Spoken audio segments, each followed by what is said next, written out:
Are we live? I think we're live. I believe we're live. Mike, let me know if we're live on YouTube. I bet. How's it going, everybody? Welcome to another episode of our call-in streams, the show where we take you guys' Discord phone calls. You know, we struggle to get the calls every Monday, so we've tried to make an effort, an active effort to get to you guys' phone calls on a separate stream. Obviously, in order to participate in these call-in streams, you will have to be a Discord tiered member. So either Warlord or Yonko or a server booster would give you access to these call-in streams. I know they're a lot of fun. We typically get some theories in, we get questions. I know I enjoy them. Larry seems to enjoy them.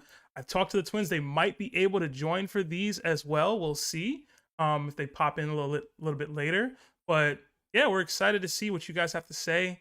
I don't know how long we're going for. I know Larry has to cut out in a bit and then maybe come back. But I'm excited to talk, man.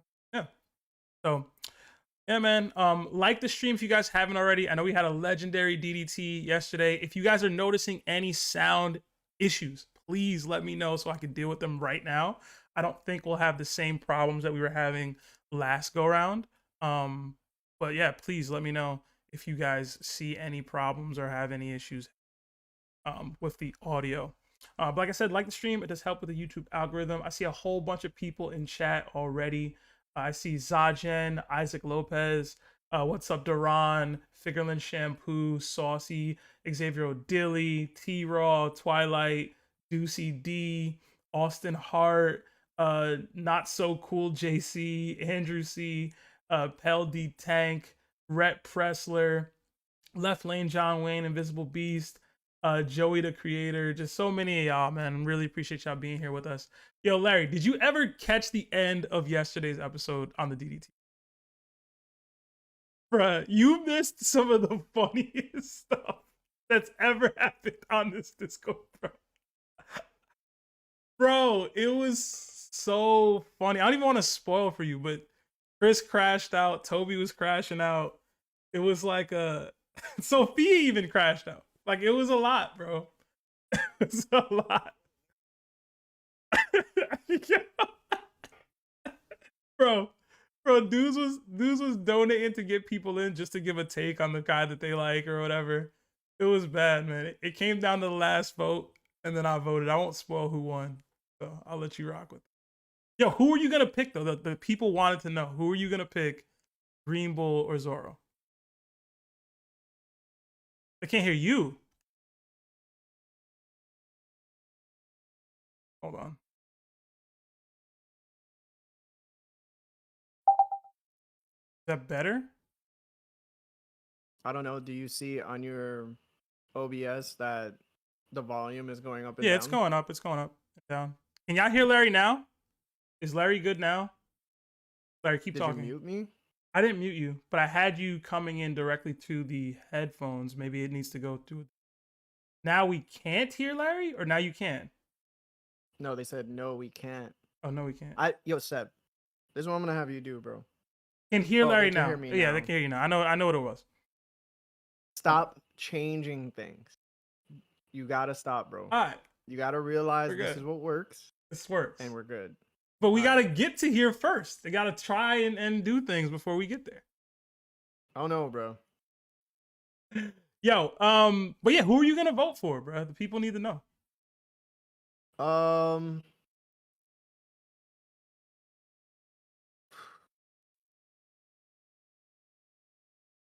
I was leaning towards Zoro. Okay. But I didn't make a pick officially. I needed to break it down a little bit harder. Mm-hmm.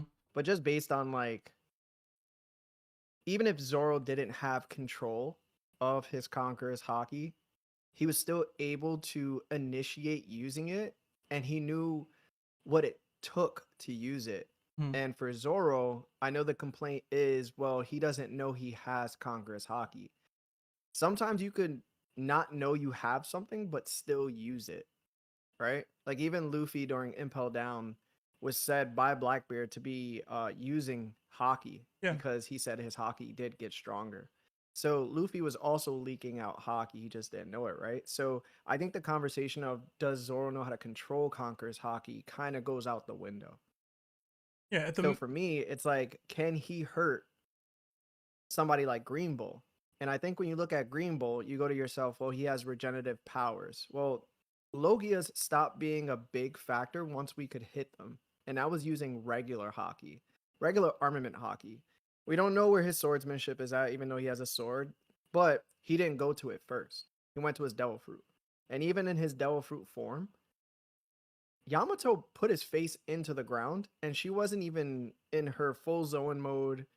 She was just using regular conquerors. So for me, if he cuts Aramaki, I think Aramaki definitely bleeds. I think that, he's got to be a superior fighter because he's an admiral. I do agree. But I think he's a little too Devil Fruit dependent, in my opinion. okay, I could see Zoro pulling the dub. See, I feel like I like that take, Larry. But if you would have seen or heard what Chris did, you would have switched. Chris was on demon time, bro. It was crazy.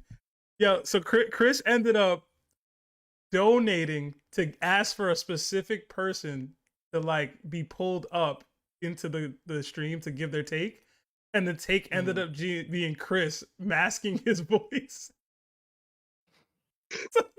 And take masking very very lightly. Like it was very clearly still just him. Give him, ban him from DDTs for 10 seconds, bro. Yo, it was so funny, bro. It was wild though. Zoro had like a 5-vote lead, and then Green Bull came back, and then it was back and forth. Mike, you was on some BS too, man. Mike was like, if Quavo apologizes, I'll switch my vote. Yeah. But that was to tie it. Listen, bro. And not even like, I mean, I would have left it on you. It was a lot going on, bro. Now jumped in VC and spoke for the first time ever. It was a lot. A lot went down, bro. Did she? Yeah. That's crazy. It's crazy, bro. I'll say this too. I think when it comes to Green Bull's durability, it's not better than Kaido's. That's and fair. Zoro just using his Conqueror's hockey for the first time, and it wasn't as strong as it was against King's when he cut King and in his wing in half. It wasn't as strong against Kaido. It got stronger towards King. I think he could definitely probably cut Green Bull in half because he cut somebody that's so much tougher, and then he cut somebody that was a Lunarian. It's very, I think because Green Bull happens to be so arrogant too, I can't see him lasting against most of the attacks that Zoro could pull out. You know what I'm saying? Like, I think it's definitely an extreme fight. It's not high diff. It's not mid diff or low diff. It's extreme. Gotta give him credit because he's still an admiral. But I don't think like put it this way: he just beat a first commander. What's after that? An admiral. Yeah. So I know the Lucci effect kind of like makes you think to yourself like he can't compete with an admiral. And even in his last attack, which he did take serious, he didn't put Lucci down. But that's just more credit to where Lucci is at in terms of like his capabilities, even though I hate him. I forgot you hate Lucci so much. I forgot. Oh man, there was some conversation that your volume was a little low. I raised the desktop audio on Streamlabs, and I think Isaac said it's better, but I don't know if you can make yourself a little louder or not, Larry. I mean, I could just speak closer into the mic if that works. Does it work now? You sound the same to me, so I don't know if it's louder for them. Sound like, but y'all keep letting us know. I got it on the TV and I put the volume down on my phone. Larry sound good off the TV. Okay. I think your volume is just low. Mine for the stream. Yeah. You have to turn the desktop volume up. It's at 0.94. Did I go all the way to 1? For your desktop volume? Yeah. No, make it like -2 or whatever it is. Oh, you Like, mean the just the make it- DP, the DP or whatever, the DB. Yeah, just make it higher. Not higher in terms of like, you know what I'm saying? Like push it more to the right. I'm saying it's. What about Put it now? all the way up, bro. And if Yeah. they complain, they complain. And then we'll turn it down from there. But you can't have it that low. The stream is just low. Okay. All right. We're still work in progress here, y'all. Still tinkering at some stuff. All right, let me get Yeah. into some super chats before we get into our actual call segment. Appreciate you guys and your patience. We got a bunch of people that became Nakamas, although I believe this is all just the Nakamas from last time. Tripping? I don't know how that works, but I'm seeing some repeat names. But I see Lennon Chase, Chino, Time LG, Reem, Kari, Twilight is now a Yonko, Joey Darden, Ray Del Mundo, Saucy have became warlords as well. So thank you guys for becoming members on YouTube. And we got another 5 from Xavier O'Dilly. It says, "What up, crew? YouTube's still blocking my question from Monday. I put it in the chat. I don't know what happened. I've been paying my hashtag Larry tax.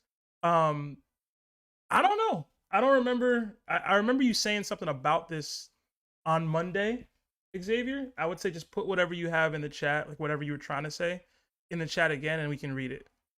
Just make sure you're not wilding. Don't be cursing. Okay. Another 2 from Steven Alexander. It says, "When is JD Legend coming on the pod, Larry?" It's funny. I was just thinking about reaching out to him. When we have this little spot prepared, as you could see, I did the wall. And there's some other stuff. I'm gonna remove everything here and everything right here. And this is gonna be like the separate pod on the regular pod. So it'll be easier for us to do virtual guests after that. I'm just waiting on something and then I'm gonna complete it all. Yeah, should be dope. JD's friend of the pod. We got another 20 from Ray. It says, "Found out 3 things last stream. 1, Sanji stands showed out. 2, Zoro stands didn't show out. And 3, Seb got a dumpy and it got Conquerors hockey. Blame Larry for the poll. LOL." I don't know if this is TMI, but I definitely don't, bro. It's like a legitimate joke within my friend group that I got no cake. It's kind of sad, actually. Not even remotely joking. I'd be flat back there. It's true. Where does this Seb got a dumpy come from, bro? Is that you? You said I that? don't know. You started that? No, Mhm. that wasn't me. We got another 2 from I Am Maximum Stupid. Zoro cutting Green Bull depends on one thing with a eye emoji. Would you consider Green Bull black? I feel like that's what he was implying. Yeah. Is Green Bull black? I don't know. I don't think he's black. I'll put a poll up for that. I'm genuinely He curious. looks very Hispanic. Do you think we get Zoro versus Green Bull in the anime, like in the manga, like at any point? I hope not. Hope not. I'd rather see Fuji. Feel that. I just feel like, is Fuji ever really gonna fight on behalf of the Marines when it all comes down? You know, I don't know. Yeah, he's for the Marines. Good people, man.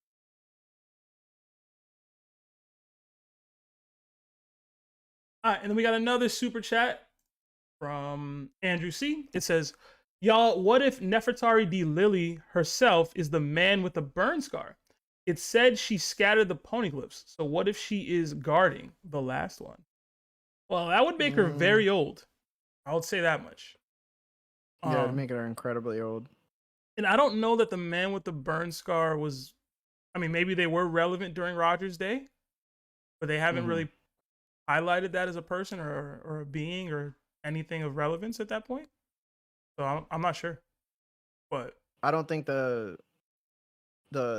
point out of it being a man with a burn scar is gonna lead to more complicated like interpretations later down the line.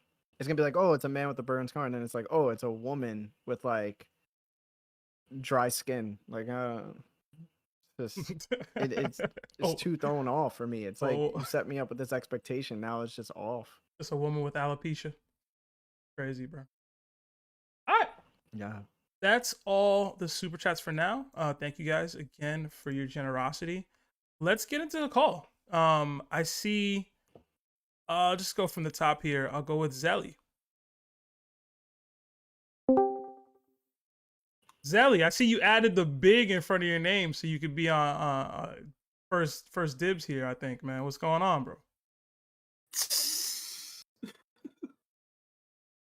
My name starts with Z, so I knew I was cooked. But it's not that many people waiting in line today. I'm early, so. But I think for my question, I think me and Seb are on the same page, and it's mainly for Larry. Why do you think Usopp isn't Zoro's best? Well, no, isn't Luffy's best friend? What is it for me? Seems Yeah, like. yeah, yeah. Damn. I had this in my head. I forgot to bring it up during our debate. During me, Lawrence were debating Seb about it. I forgot what it was. But ultimately it just comes to the point where it's like the reason why Zoro is his best friend and not Usopp is because Usopp is willing to leave leave Luffy in certain moments of uncertainty in order to save his own life. And I think Luffy doesn't necessarily have to put up a front in order to seem strong in front of Usopp like he wouldn't with Zoro. Like I feel like he could just be himself with Zoro. Zoro pushes him. He counts on Zoro. Sometimes even when he talks, he goes, "Oh, I can't wait to see Zoro and the others." So it's like even in his wording, Zoro happens to be a very different person in his mind than the other Straw Hats are. He looks at them more as like, some people that can't really handle themselves. Meanwhile, Zoro can, and he could always depend on Zoro for everything else. I forgot more of what I was trying to say before, but that's basically the foundation of the thought process. I understand that, but I feel like that's really strength-based loyalty. Like Luffy's very dependent on Zoro because he's number 2 on the crew. Like he can clearly handle himself, protect others. Like literally almost every Straw Hat looks to Zoro to be like their protector. Even Luffy himself being the strongest. And I feel like when it comes to Usopp and Luffy's dynamic, I feel like Zoro's the older brother and Usopp is Luffy's twin brother. If we're going based on like close relation. Like clearly you're gonna look towards your older brother for like guidance and like leadership. Well, leadership, even though Luffy's the captain. But like clearly you're gonna be closer to your twin brother. You're around him more, bantering with him more, conversing with him more. Just overall more. How do I explain it? I feel like you know what I'm trying to say. I'm not really So the best with my words. I'll prove one thing as to why Zoro is the best friend, and I hope it convinces you. When Sabo came back during Dressrosa, Luffy cried and bawled his eyes out, and what did he do? He jumped onto Sabo's face and hugged him on his face. The only other person in the Straw Hats to receive that kind of love is Zoro during the Wano arc when they found him walking by himself trying to save Suru, but instead he was really just trying to get the alcohol from the people that were attacking Suru. So Luffy calls out to him because he missed him, and what's the first thing he did? He jumped onto Zoro's face the same way he did with Sabo and hugged him. So Luffy looks at him as not only a best friend, but a real brother. Unlike with Usopp, he gets excited to see Usopp. He gets to be his playful self with Usopp, but he clearly recognizes that Usopp doesn't share that same love that he shares for somebody like Zoro. I feel like I would agree there on like certain aspects, but I feel like we just haven't seen enough of Luffy's dynamic with most of the crew when it comes to certain points. But we definitely have seen Usopp's dedication to Luffy. Once the news came out that Ace had died post Marineford, who had like the most visceral reaction? Usopp did. He was doing everything in his power to leave that paradise of an island to be there for his best friend, no? Yeah, but who sacrificed their dream? True, true. I'd agree on that. Yeah. So Usopp, and the thing is, it's not only strength based for Zoro. I know you mentioned that, but it's also sacrifice. If Zoro's willing to sacrifice his entire dream with Kuina that he made as a child in order to push Luffy to a pedestal that he feels that Luffy should be at in order to accomplish his dream, he doesn't have that same, like Luffy doesn't have that same trust and mindset with any other character, probably besides like Nami. Like all blue matters too as well to him, but it's the guy who you first chose. It's the guy who you looked at and said to yourself, this is who I could build a pirate crew with. This is not somebody that's under me but on the side of me, whereas everybody else is under him. And that was proven. Even though Usopp had his faults during Water 7, it took him, a very long time in order to just even apologize, where I feel like Zoro would apologize. And that's where the difference comes in. Sometimes you can have a best friend and sometimes you outgrow them overall, like don't through to like life expectancies and like what you want to become. And if they don't decide to become that with you, then you start to be like a weight. This is somebody I probably got to detach myself from. He's never had that issue with Zoro. He's always had it with Usopp though. I feel like I they don't think you had should that categorize issue. being playful as like being a best friend. You could be playful with anybody. Yeah, I'd probably agree there. I feel like there's Yeah. just a lot of time that Luffy and Usopp have spent just in between islands on the ship. I feel like when Zoro and Luffy interact, it's mainly even on the ship. Zoro's either drunk, sleep, or working out. And I feel like that's just a main thing for me. Just spending time, quality time with each other, and building that bond between each other. Like Yeah, clearly but I've Zoro spent also. Oh, my bad. oh you good. I've spent like a lot of time. I don't have an older brother, but I have an older sister. I'm not gonna say crying, because I don't really cry like that for real. But we definitely come to each other in times of need. Mm-hmm. Usopp was definitely willing to take the burden of Luffy's mental troubles when Ace died and right after Water 7 post Lucci's fight. Mm-hmm. But like, yeah, I could definitely see both sides. I Yeah. just feel like it comes down for me just time spent together. I'll say this, But it's and definitely this is gonna be deeper a than hot that. take, brother. It's gonna be a hot take. Oh Lord. All right. I think Zoro and Chopper's relationship is better than Luffy and Usopp's. Really? Yeah. And it's not even close. How so? I just Yo, he be on the front covers with him all the time. He be on Zoro's back like Pikachu sometimes. Even in a filler episode at Alabasta, Chopper looked to Zoro for advice on like what it means to like be in a crew. He saved him plenty of times. There's just so many instances of them having like this brotherly bond too, or like a best friend bond. Like Chopper's like his little brother. You know what I'm saying? Like if you go back and like you witness some of the times that Zoro and Chopper has, you'd be like, holy crap, like these two are much closer than I ever thought they were. And it is true. It's very true.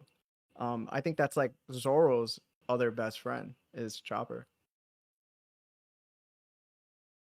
I can't Matt, really disagree with that. Like it's cute as hell. It's like a good dynamic in the crew. But like it's it's gonna make you think. Yeah. I definitely gotta sit on it and think more about it. Yeah. Because I definitely just see more relations and dynamics between Luffy and what's it called? Luffy and Usopp, rather than Zoro and Luffy. Yeah. Like I said, I just feel like Luffy views Zoro as an older brother. Like he's able to go to for advice and guidance and what he should do in these situations. Like someone he views to a higher light. And then he views Usopp as an equal on a maturity level. Clearly not strength level.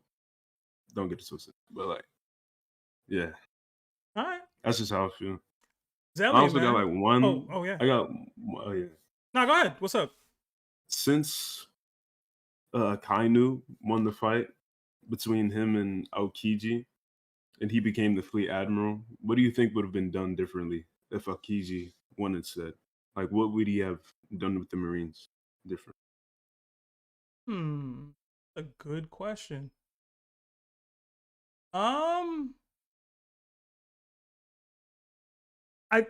Would they still have the draft? I feel like is my question. Because I know Akainu moved Marine forward into the New World. Is Aokiji doing that? I don't know. Is he taking more of an aggressive affront against pirates the way Akainu did? Are they going to have the military draft? Do we get Fujitora? Do we get Green Bull? Do we get other people join in a different way as a result of this? Is Sword even created? Right? Like I don't know what Aokiji would have done, but I do think the Marines look entirely different now. I don't think they're splintered to the degree that they are now. That's assuming Sword has been created recently, right? Right. Oh man, that's a great question. Like, do you have anything else? I don't think we get the Marine. I don't think we get the draft. I don't think we get the I don't think we get Sword. Those are my two, and I don't think the Marine Ford is moved to the New World. I think those are the three things that wouldn't have happened. I think we see separate fractions in separate factions inside of the Navy. I think Akainu starts to turn everybody against the other side, and then we have like two different opposing sides in the Navy. We do still have the draft, but I think that's when it comes to a power vacuum. So it starts to look like a little Danzo and Third Hokage. Hmm. Do you guys feel like Aokiji would have a firmer stance against the world government, or still just the same amount of control?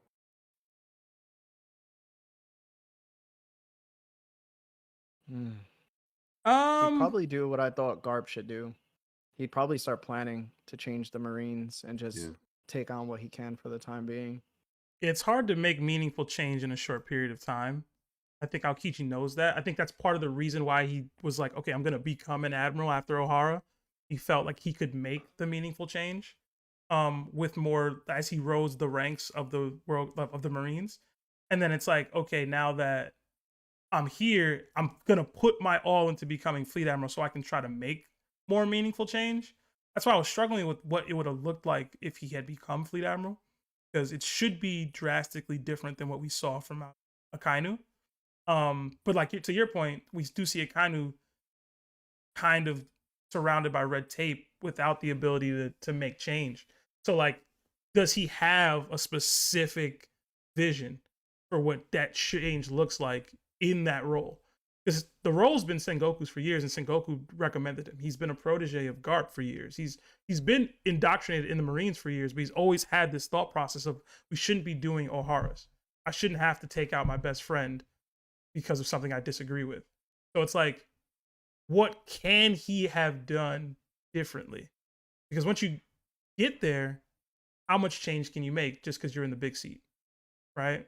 So, I know I dragged in Lawrence. So Lawrence, I don't know if you heard the question or not, but if you have a take on this, I would love to hear your thoughts, bro. Oh wow.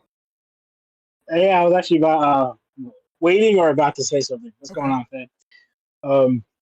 I want to put out. I do agree with Larry that I believe they will still have the draft because I think you should know my stance on this one. Mm-hmm. What we saw from the vice admirals, the future generation of them, they just weren't strong enough. This is why none of them. And I actually have a take on this further on a little later on, but and how the vice admirals we seen proven that they couldn't beat admirals and why they had to do the draft because they weren't strong enough. That actually goes to the Marines and why they weren't just putting anybody at this admiral level. You had to meet a certain strength requirement, and I think it's always been in place, right? It was like they wanted more stronger people. That's what they did in the draft. But for Aokiji, that aspect, simply put, there's a reason why the world government didn't want someone like Aokiji because they would definitely got more pushback with him than Akainu. As in, for example, remember you guys mentioned O'Hara, right? It wasn't just like you mentioned Sebastian, him killing his friend and doing stuff like that too. So Aokiji didn't want to do that, but also remember how Aokiji felt when, for example, when the thought of Robin, one person from O'Hara, went on that ship. Akainu struck that ship down, right? And Aokiji showed pushback, like he disapproved of Akainu for doing that, right? Because enough too, yeah, the world government was there, but they're heavy for that. Aokiji, on his watch, if you see Admiral, wouldn't, not say wouldn't allow, but he would fight against that very heavily. And this is why, going back to even like, for example, if someone like Garp was there, so I was watching this stream, right? In these situations where you have the Marines and the world government on an island working together, trying to push an agenda, right? This is where you would have the Marines or the world government would split, because you would have the leader of the Marines, as in like a Garp or Sengoku, not I'm sorry, a Garp or Aokiji, not supporting the killing of civilians to further our mission or our goal, right? You would need someone like a Kaido's mindset that would go along with it or push that agenda because this is for, in their mind, the greater good, which we know is really not. You have someone like Aokiji, who I believe, like, yeah, you guys mentioned he's with Garp and his protege, right? Or Garp's protege to somewhat extent. I believe he shared a similar mind with Garp, with where he wouldn't agree to do them. So this is where you would kind of have the point blank where the Marines and the world government would no longer be able to work together because the world government was like, no, you guys work for us because we control you, right? We are the ruling power, and you have to do anything we say and push our agenda. If you're fighting against this, now we're at odds. So now instead of like the whole trying to control the world or protect people, now we're fighting amongst each other. So now the whole protection or the system they have to control the world and the whole protecting civilians or policing pirates and everything, that will break with someone like Sengoku. I mean, someone like Garp or Aokiji potentially ruling against the Admiral, because they would fight against that heavily. We're not, for example, even the whole Gold Roger and his son. I'm gonna kill a bunch of random kids to try and hope to get Gold Roger's son. There's no way a fleet admiral of someone like Aokiji or Garp allows that. They're not pushing that agenda, or even a God Valley. On their watch, they're not allowing it. They're going to send their soldiers to do that at all. And this is where the pushback would back. So I think that would be a big change where you would see that whole system between them two, or relationship between the Marines and the world government, would break completely, because it's like you're either online with the world government, the Garcia, how they say it, you're either with us or you're against us. There's no middle ground. Hold on, Lana wants to say something too. You hear me? Yeah. Yep. Hello? Yeah, we can hear you. Yeah, they hear you. Oh, I'm sorry. Hold on. Give me 1 second. I'm just gonna speak it. Is that better? Yeah. Oh yeah. Okay. I didn't fully hear the question, but going by I guess if Aokiji was fleet admiral instead of Akainu. I mean, to me, it obviously would be better for the world itself to a degree. But again, it'll be a lot of more infighting, we would say, or a lot of backlash from the world government towards Aokiji. Because I say that because actually, if you think about it, they already probably had that some degree with Sengoku, whether you believe Sengoku was like that or not. But even little instances where we saw Sengoku had a problem with the world government, how they handle certain things. Like, for instance, with the level 6 prisoners, when they got loose, Sengoku was disappointed and felt bad for Magellan, and he got concerned for the citizens and thought, all right, we got to give out their wanted posters so the citizens be aware and be on the lookout for such dangers. The government said, nah, forget all that. We're not doing that. And Sengoku was like, what? Like, he got upset hearing that. Like, he disagreed with it. I mean, I know the whole point with the other instances, like with Rosante and certain aspects of it. I think Sengoku. I'm not saying Sengoku was like a Garp or an Aokiji, but I think Sengoku also had some type of pushback toward the world's government already. And if you even think about it, Sengoku's the one who wanted Aokiji to be fleet admiral, not Akainu, because probably Sengoku didn't really like also how Akainu did certain things. He messed with more Aokiji. They had similar thoughts process towards like a certain mind. Like they're kind of they're agreeing with to agree. Like some people vocalize it, some people show more actions towards it. And I don't know about Kong, I don't know. But they already had Sengoku, and I don't know about Kong again. They already had Sengoku already for some time as Free Ammo disagreeing and getting pushback with their agreement. Akainu was the only one as the admiral whose agreements showed more aligned with the government's thinking. That's why they were heavily with Akainu's thought process. No, because he's with us. He's willing to do that dirty work and not even bat an eye to it. He didn't care. He said, this is the right thing to do. We're taking out evil. Well, people like Garp and Aokiji and somewhat Sengoku would disagree with it. Again, we don't know all the rulings of Sengoku throughout his years of fleet admiral. Well, most of the instances they show Sengoku show what of a compassion towards civilians and certain life. They never even said that Sengoku even agreed to the mass murdering of those babies for Ace. He's glad to take out Ace, who's a pirate. He lived his life as a pirate, but they never said that Sengoku agreed with it. But again, even if you're a fleet admiral, you agree with something. The world government's not going to really care what you say or do. They're going to do it anyway, no matter how much you fight. The only way to stop it is you actively go against them and fight against the world government. Yeah. Now you're having that power against you. Again, unless you have an army backing you, the same thing with Rocks have that power. With other people have that, you can't do it alone. You need a military power strong enough to fight against the world government. And that's what the process is. People knocking Garp, whatever, I get it, but you can't do this by yourself. You need a military force, a power that's either on par or stronger than the world government to make a change. That's what Dragon realized it. That's what Rocks kind of realized it too. That's why he didn't attack even all of them right then and there. And Garp probably realized it too. He needs people again. You also have to find the ones who are in line with you. You could have people agree with you, but who's going to step up and fight with you? People could disagree with it, but who's willing to fight? And how many people are on your side? You got to find trustworthy men, trustworthy people to fight the world government, that power with you. If you can't rely on these people, then all right, like, what are we talking about? I can't fight them. I can't do it by myself. I need mentor. I need people I could trust who have the same line of agreement and thought as I do and is willing to fight as hard as I am. I need to find those people who's willing to do it and raise that power and go against them. That's my thought. And like, again, I don't know if Sengoku had that mindset, but I just noticed that Sengoku wasn't fully agreeing with the world government. I don't know how actively he was against them, but there's certain things that they show that Sengoku disagreed with what the world government said. And again, he's the one who picked Aokiji, not Akainu. Okay. All right, Zelly. I hope you got your fill of the twins there, man. I didn't know they was gonna both be in here. I had no clue. But thank y'all. Thank you for you guys' talking points. It really got me thinking. I'll save it for the next time though, because I know other people want to get in. Yeah, man. So I hope y'all have a good night.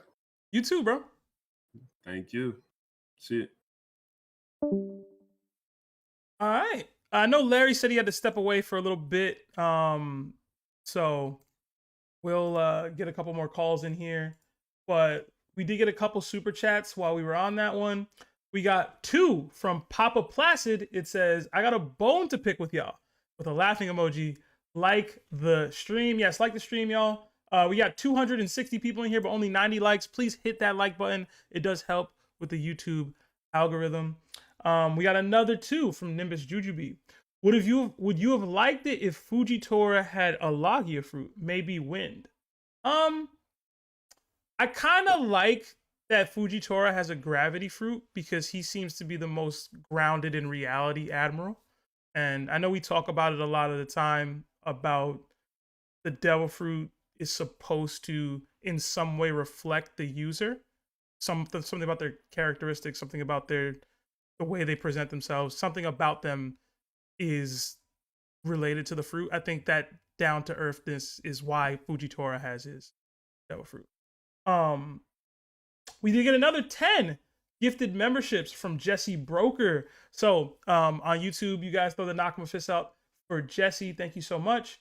We got another 5 from I Am Maximum Stupid. I say the draft and sword would be the same. Remembered, Fleet Admiral, you still follow the elders. Look at how happy Sengoku was once he retired. Yeah, that's pretty true. We got another 5 gifted memberships from John D. Water. Thank you so much. Throw the knock assist up for John D. Water. We got a Yonko join the crew and Isaac Lopez, our highest tier of memberships. Another 5 from I Am Maximum Stupid. The elders probably wanted Akainu because they could blame everything on Akainu's attitude. He is the fall guy. They chained down the red dog. I'm more in line with what Lawrence was saying about his just willingness to follow some of the orders that they had given.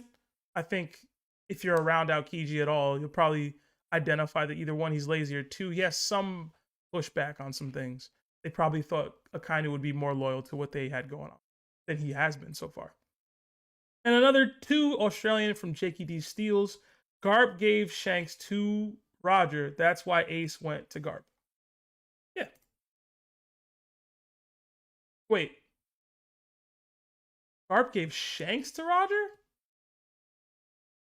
Maybe. I guess it's possible. It seems as though Roger and them found Shanks in a treasure chest. I don't know how canon that one shot for the film Red promo was, but it seems like they found Shanks. It doesn't seem like they were handed Shanks by anybody.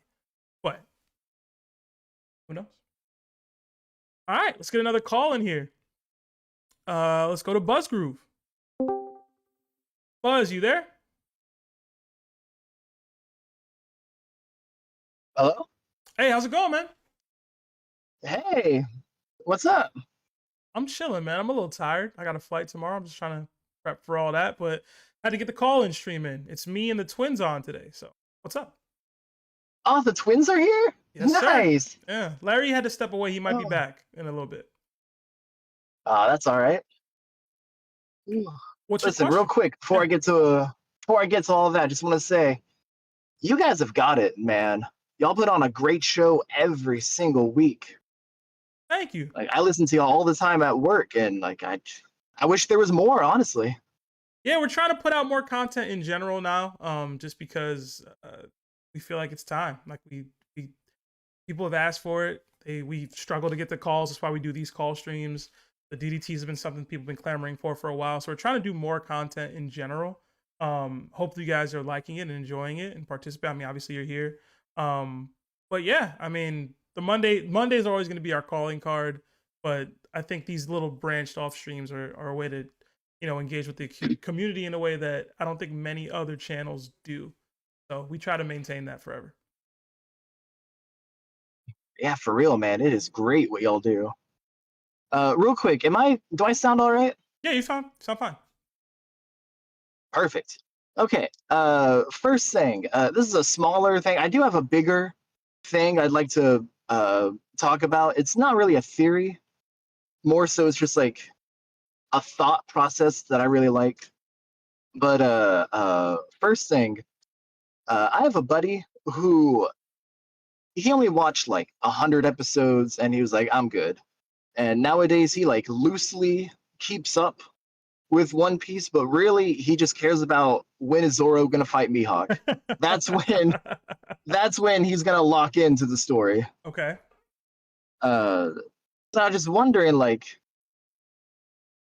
what do you think about people who they only care about like one little aspect of the story like that? Me personally, I call him a meathead for only caring about one single fight in a story so rich as One Piece.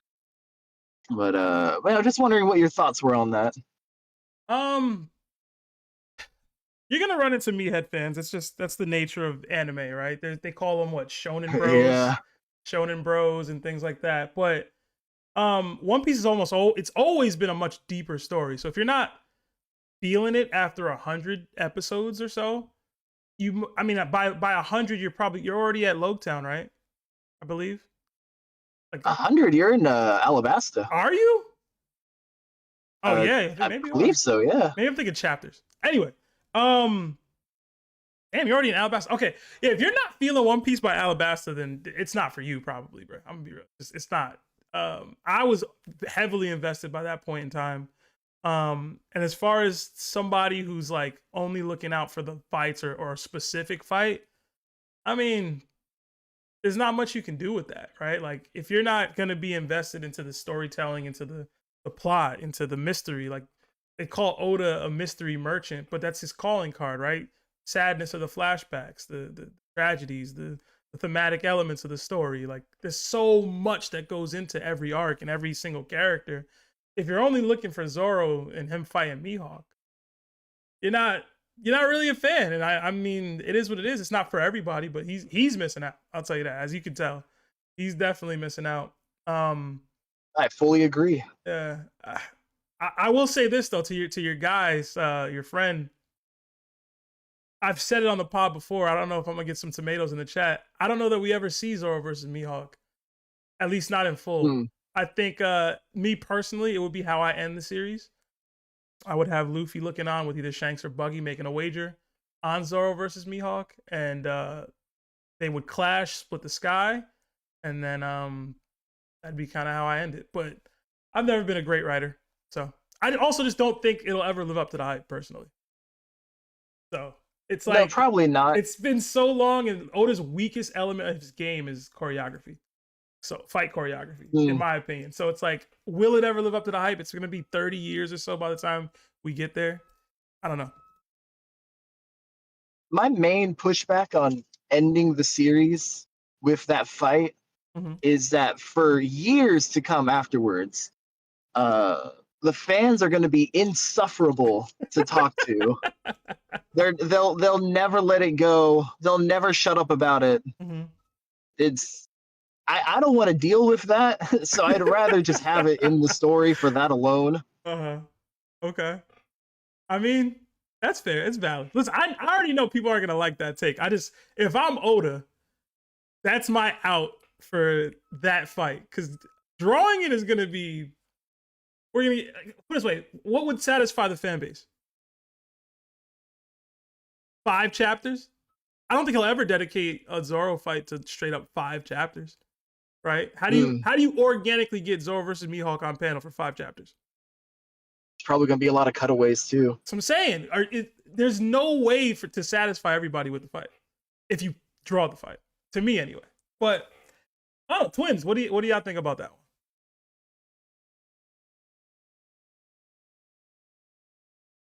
Maybe we lost the twins. Well, you said you had a second question or a second theory. Yes. Yeah.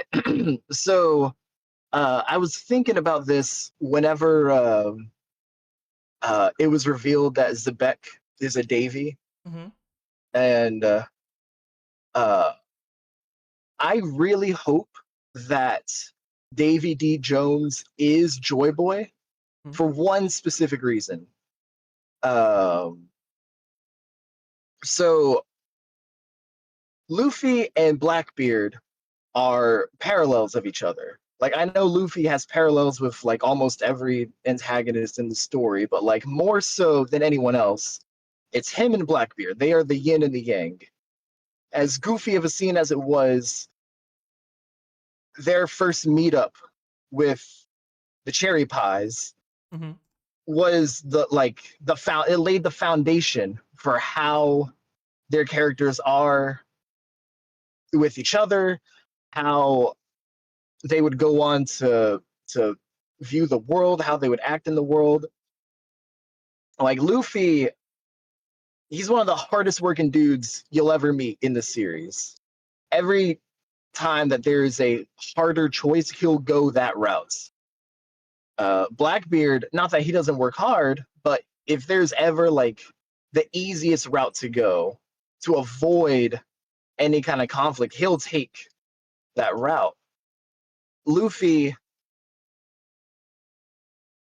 I don't know if believes is the right word, but he's more about hockey as the power system to tune into to get stronger in the world.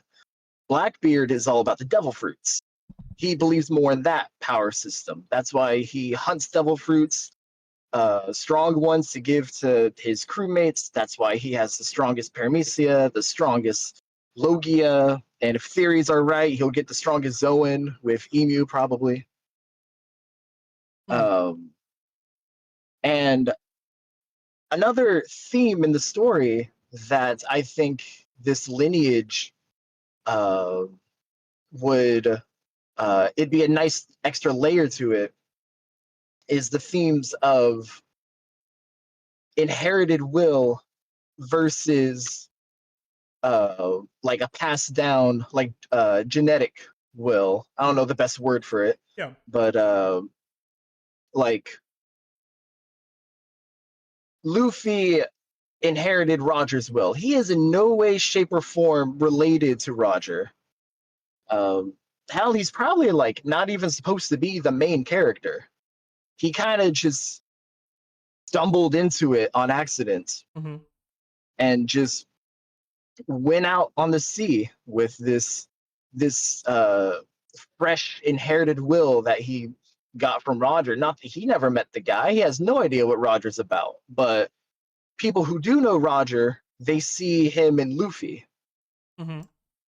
And if Blackbeard were to be a descendant of Joy Boy, I think it would be fascinating to have the genetic passed down will of Joy Boy be Blackbeard, and then the inherited will of Joy Boy to be with Luffy. I think if Oda were to like explore that theme with the two of them, I just think that would be brilliant. Yeah, it's like they're inheriting it from the same person, but it's a different thing that they're inheriting. One's the actual lineage, the other one's the actual spirit. I like that. I do like that. I'm wondering. So to me, there's two options, right? And I think it's going to sound simple, but it's either he is his rival of that era, the way that Teach is Luffy's rival in his era, or they are indeed the same person, and it's just two different stories being told from different like perspectives, right? Where it's like we already have all this where it says that they can view Joy Boy in different ways. Like he's a god of destruction, he's a god of laughter, he's a god of liberation, etc., etc. But if it ends up being that they're just different branches of the same story or different perspectives on the same story, it could be a more powerful thematic message in the long run than just him being the rival pirate, you know? So I'm like torn personally, because I would like to see what a rivalry between these two legendary people have in the past, because if it's not Davy Jones, then who was Joy Boy's biggest pirate rival? Because seemingly Emu's not a pirate, right? So like I know he's the first pirate, right? Yeah. But does he have no ops on the sea outside of just like random kingdoms he's pulling up on? I would like him to have some sort of enemy, some sort of antagonistic relationship with somebody. And Davy Jones just fills that role so well right now. But even in that case, like Rox and Roger don't have too antagonistic a relationship. And they were the old gen version of these two people, right? Or at least their inherited wills as they were, right? So right. I don't know. I'm like torn. I gotta see how Oda writes it. I just don't know where we're going exactly. I think Oda, he's in a nice spot right now to where so many things are set up to where he could really go down any avenue he wishes and it'd be gas. Yeah. I mean, as long as he chills away from like the time travel and amnesia stuff that he was doing a little bit ago, I think we're straight. But I mean, Toki has to play some sort of role at some point, right? So we'll see. We'll see.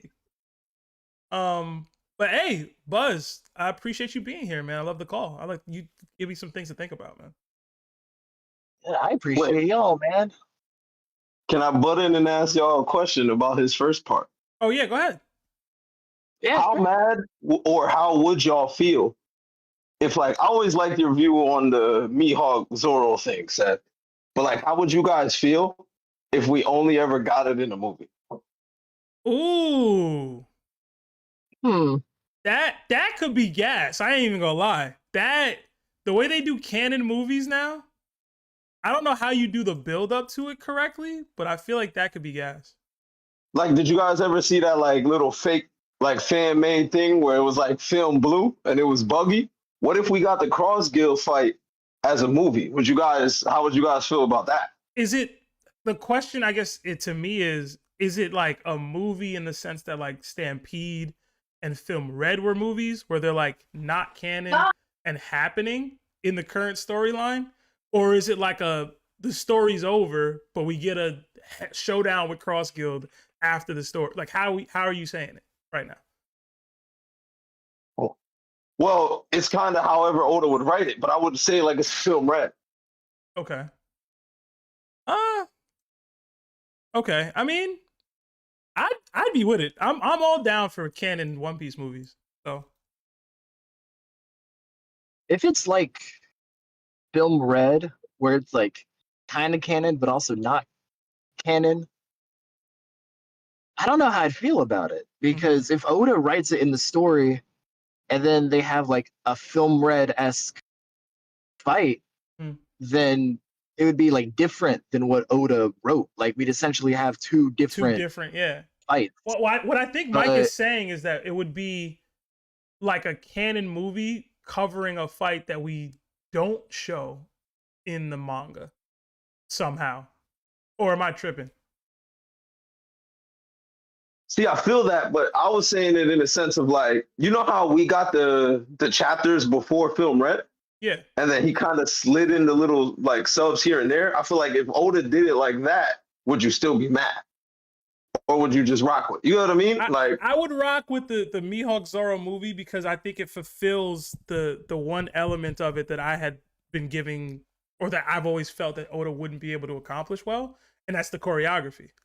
Right? So if you're handing it off to like a movie studio and like a specific artist, animator to get that element right, I think that can work. I don't know. I just don't know if I'll ever see Zoro versus Mihawk in a manga and be like, oh man, it happened and I'm happy. Like, I'll be happy it's happening. I just don't know if I'll be satisfied with what I read, personally. See, for that, really cool. I always agree with your view. On the like the end of the series kind of fight. I always liked it that. But if it was in the movie, I feel like, I don't know. But then I got a biased opinion because that Demon Slayer movie. That movie was incredible. The visuals. Yeah, I thought it was really good. I like Mugen Train better as a movie, but that's more just because I don't want to spoil for people who haven't seen, so I won't get into my specifics. But I thought it was really good. It did just come out, yeah. Yeah, I thought it was really good. I want more than anything for Oda to write it, just because like he's the one who set it up all those years ago. I feel like he should be the one to finish it, to put the dot on that storyline that he thought up almost 30 years ago. That's valid. And that way your friend can partake. Yeah, he can finally read a chapter. But like to give it like a movie and like give it like whatever studio and just give it this insane budget, just Sakago going crazy for an hour and a half, like that would be awesome. But I need Oda to write that, less so for him, but more just for the story itself. Like it's his baby, you know. True. Like I wouldn't want anything for him to come up with to be something that someone else's executes, you know. Okay, that's fair. That's fair. All right, Lawrence. It would be cool. I do see that did you jump? Is that you, Lawrence? Or I just grabbed some random person named Lawrence up here? No, that's me. Okay. All right. Did Lionel have to cut away or not? Okay. Right. No, he's still here. I figured it out. Remember I told you I had a different account? Oh yeah, your business Discord. My fault. Yeah, so I had to finish. So I figured out, or I could still sign in with my business Discord, but I had to do something extra, and it wasn't that complicated. It was simple. But yeah, I just need to put more effort in. Okay. Do you have any thoughts about what Buzzgrove just said about either the Davy Jones Blackbeard piece or being the same person as Joy Boy, or the Zoro versus Mihawk thing. Any thoughts? So first, I want to mention the Davy Jones, because I think I said on the podcast too. I don't believe that Davy Jones and Joy Boy are the same. For me, I would like for them to be different. If they are the same person, that's fine. It does make sense, right? But I don't know why I kind of want them to be different. I actually thought of something today. It doesn't really make sense, but I thought of just a small thing where I just noticed how even though these Davy games, right? All right, the Davy backfights, we're thinking, all right, Davy clan makes sense because it's in the name, right? But if you think about it, Rox wasn't a pirate, or like in the beginning of his career. Like he was kind of a grown man. He probably didn't come a pirate till like maybe he was mid-30s, maybe even 40s. And I wonder why. But we got that he always stood against the world government, either or. But later on became a pirate, but only using the Davy games to become a pirate, right? In order to, in the effort to take over the world government. So I thought I was like, that was interesting. Then I thought of, what if the Davy clan? Because let me backtrack a little bit before I get to there. We hear right that at O'Hara, the ancient kingdom, right, and this advanced civilization and everything, right, and then later on we hear that Joy Boy, I guess the connection is he's part of that kingdom, whatever, but he became the first pirate, right? So maybe think of, for example, if Joy Boy and Davy are the same person, if the Davy games came from him, I was like, who's he playing these games with? Because he's the first pirate, right? To me, that didn't really add up. So I was like, well, what if Joy Boy was the first pirate and he was separate, but the Davy clan was actually the king of that kingdom, right? So you have the ancient civilization, and you have Davy clan, and they were the king of that kingdom. And then Joy Boy was more like, for example, I thought of Nolan, someone who became a pirate, or he was an adventurer, but either way to further that kingdom's interest, as because we know that the ancient kingdom wanted to share the ancient weapons for the people somehow. They thought the entire world could use these ancient weapons and share these ideas.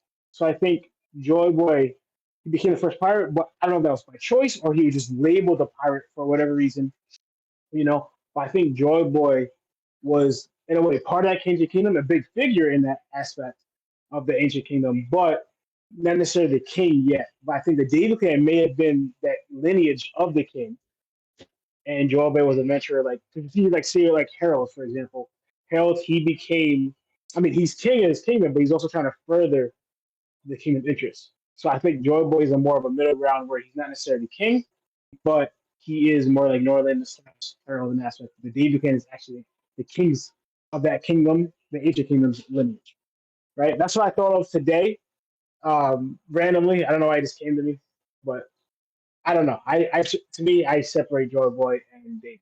And going to the Zoro and Mihawk thing. One, I disagree with you, Sebastian. I don't think that would be great writing if we're getting God Valley, so to speak, right? And then to end the show, we're gonna have Zoro and Mihawk be the last fight. Like maybe because I guess people would hold Mihawk that I have him very high, but from what we're getting, I don't believe for the last fight for the focal point of One Piece, that's what people are gonna remember for like the entirety of the show, right? Is the last fight between Zoro and Mihawk. I don't think they should get that limelight. I think something else should, right? I don't. In the movie could do it, but I kind of want it in. I don't know why. Even though they said canon movies, I feel like movies are less canon for some reason. Even if they say it's canon, I feel like, but it's not in a way, or they did it in a way to write it off not inside the movie. So I really hope we get it inside the manga itself, and we see the fight, because then I fully believe that Oda's fully behind it. He's drawing it, how this fight he wanted to turn out, and how his fight he wanted to look, and the winner and all that stuff. He's the one behind it. Whereas in the movies, sometimes other people take liberties or they do what they want with it. Oda don't be fully as involved with that stuff as he is in the manga, because the manga is his baby. That's when he's writing.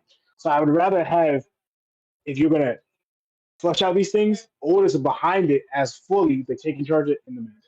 And I believe we're gonna get that. I believe we should go by writing wise. We should get Zoro versus Mihawk. either before Luffy becomes Pirate King or around that, because of what they said in the beginning when Zoro and Luffy first meet. So he says, "I'm gonna become Pirate King." He was like, "Yeah," and I would be the world's greatest swordsman. Luffy says, "For the Pirate King, you should better. He could have set up for something less than that." So I think it's around that time, but I kind of feel like it's going to be a little before. And because if you want, just a side note, if you look at all of Zoro's fights, it's his fight then Luffy's, right? Luffy, Zoro's the dynamic of how they show all the fights line up between every matchup, even on Wano. It was Zoro versus Albert. Then after that fight, then we got the final fight between Luffy and Kaido. So I think that's going to continue even when Zoro becomes the world's greatest swordsman. So he's become the world's greatest swordsman, then maybe Luffy becomes pirate. So that's what it is. Okay. I fully agree. Let's see. Yeah. That's yeah. Wait, so Lawrence, I got a question. So Yeah. like with your little Davy theory, kind of like, well, your view on what you would like it to be. Like, would you want him to be like, what's this dude's name, Koza from Alabasta or something, where like he has the people, but he's not the king? So when I first thought about it, I was thinking the fact that they're so hated, right? The Davy clan by the Celestial Dragons, like for example, yeah, we got the whole Buccaneers thing. I kind of feel like they compared to the Buccaneers, I couldn't tell who was hated more, but to me, I kind of felt like the Davy clan was hated more than the Buccaneers, right? Because like for example, if you even think of the Buccaneers are willing to put as slaves, but the Davy clan they just want to wipe out. They just want to end them. They don't want slaves in the Davy clan. They want to kind of just genocide them all, right? So what would bring that hate? And then you think of them to getting rid of the ancient kingdom. So I thought of what if the king's lineage of that kingdom, the ancient kingdom, was the Davy clan. So I believe that I don't know if Davy Jones would be the king or whatever, or the son, but I kind of feel like if Davy Jones is the person, the focal point of it, then it would make more sense that he was the king of that kingdom, and Joe Boy would. I don't know how Joe Boy fits into this. If Joe Boy's not the king or whatever, right? But I went with him being. If Joe Boy's a pirate, maybe Davy Jones was the actual king of that kingdom. Okay. I think it's too far fetched, but I don't know. It just came to me as just a thought, really. Hey man, it's One Piece, bro. Ain't nothing too far fetched. You feel me? Mm-hmm. Larry, you just jumped back in. I don't know if you got the tailwind of that stuff just now. But there was two topics of conversation: Zoro versus Mihawk. When we'll get it, kind of will it live up to the hype? And Lawrence's theory about Davy Jones / Buzzgrove's question about whether or not Davy Jones is Joy Boy. Yeah, it was so funny. Well, first off, the Zoro and Mihawk thing is definitely happening, and it shouldn't be in a movie. Thank you, Larry. We got God Valley. So Sebastian's wish is he doesn't even believe they're gonna truly fight. It's just gonna cut off before they fight. So listen, don't listen to Sebastian. You'll live a better life. That's what I usually do in my life with him. We ain't get it yet. Second, man. I do have an interesting idea, but it's practically running in contrast against Lawrence, even though Lawrence's idea was pretty good. Instead, I do believe that Davy is Joy Boy. And I believe the reason why Davy back fights were created was because, like Luffy and like Roger, Joy Boy is somewhat playful. And what he went to do was he went to expand the ancient kingdom's advanced civilization technology to other countries because I believe they were an isolated nation. We've seen this with King Harold on Elbaf. We also seen this with Odin, who was not the shogun, but later became the shogun, right, of Wano, who said, Wano's just too small. And then he ended up connecting all the countries together in order to create Wano as a whole, right? So I think what happened with Joy Boy was he said he wanted to spread the knowledge of this kingdom to others so that they can essentially be together and live with freedom. So, like Nolan, when he went to Shandora he ran into some troubles. That other people had cultures which were probably dangerous and barbaric, and instead of trying to cut their trees down, he generated a game called the Davy Back Fight. And I think he just wanted people to socially accept an idea that they were so against. And we've seen in history with sports that cultures are able to merge easier. You're able to share different foods easier. Just overall, you get to win something and put your skills to the test, and it just gets rid of all prejudices. And I think because he came from an ancient civilization, he understood things that other people just couldn't. That's the importance of knowledge amongst people. So during these Davy back fights, I think what happened was he ended up putting an ancient weapon on the line against the Alliance in order to cure their worries about them having ancient weapons and be able to destroy them at any point. And what ended up happening was he ended up losing. He ended up losing to possibly Emu during this Davy back fight. Emu was able to take away his flag if there was some type of like agreement to that, or he was able to just take Uranus instead of taking a crewmate. So then this is how the world government was able to obtain an ancient weapon and possibly combat the ancient kingdom to where they were no longer at a disadvantage the way they were before. And I think that ties into how Luffy's so ignorant, how Roger at times was so ignorant. Well, maybe the previous person that is supposed to be like him was also super ignorant, also super playful, also had these grand ideas. That would sit with me way better because now it's like, well, Joy Boy ended up murking himself. And I'd be like, So oh, Larry, like, do you kind of mean that like a mixture of like Harold's views and like Xebec's views, like how Rock's views like taking things over, and then the culturalist that like Harold is kind of, or am I tripping? yeah, he'd be kind of like everybody, and then he realized the mistakes that were made. It costed him his country, the same way Luffy costed him to lose his crew. I mean, essentially, too, Luffy showing, up in Marineford and trying to survive Ace, I mean, there's a lot that could be said, like Hannibal said, like you're necessarily your wants and needs ends up costing other people their lives, innocent or not.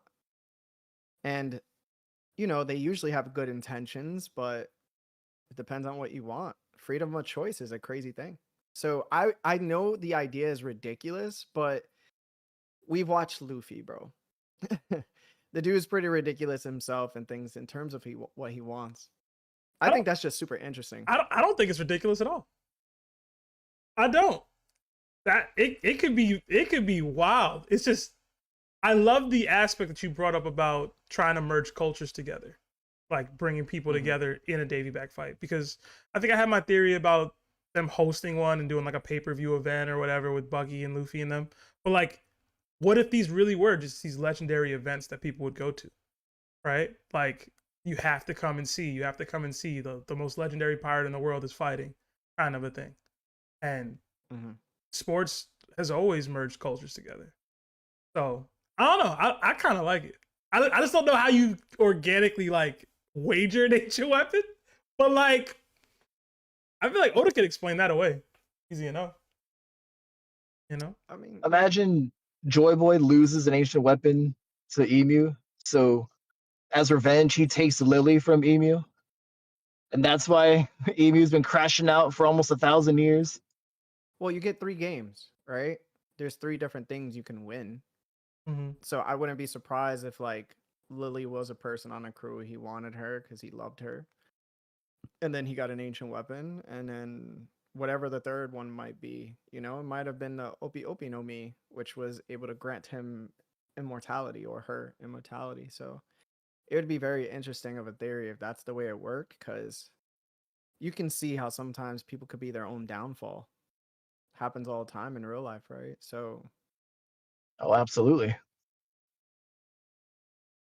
All right, Buzz, we got to get a couple more Carlos in here, but really interesting questions, man. For sure. Thank you. This was a fun time. Appreciate it, man. Yeah, thank you, bro. All right, y'all enjoy yourselves. Too. That's why I like talking to like the guys, because like Lawrence will bring up some idea or Lionel, and my mind just goes into a different dimension, bro. Yeah, we got a couple more super chats sitting. We'll get those in. We got 5 gifted memberships from Project Iceman. Throw the Nakama fists up for PJ. We got another 5 from Senpai NFT. It says Dami Reversi can't work on people with conquerors. Else, why try to recruit Loki? They could have just kidnapped him. Didn't do it to Gabon either. Yeah, I would agree that you probably just can't conquer. You can't use Dami Reversi on conquerors, at least not casually, not easily. Yeah, I think it would have to be weakened. Yeah. Plus, in the moment, Emu wasn't down there. Like, I don't think Shamrock can Dami Reversi someone. Gunko can't just do it without Emu.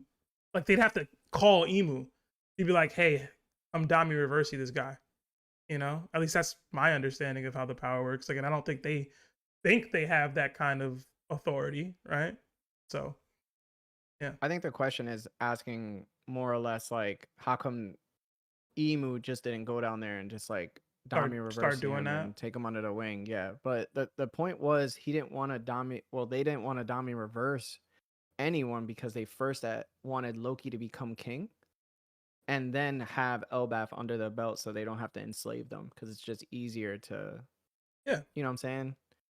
But in order to conquer, if you have Conqueror's Hockey, it's most likely not possible unless that person is aware of it. But if they're weakened, even Luffy got caught with Parasite. True. We got another 5 from Project Iceman. It says from Marshall D. Teach to Rox D. Teach to Davy D. Teach. Blackbeard has 3 names. It's always the number 3 with this guy. True. And yeah, I said it to Larry the other day. I think I said it in the chat just now.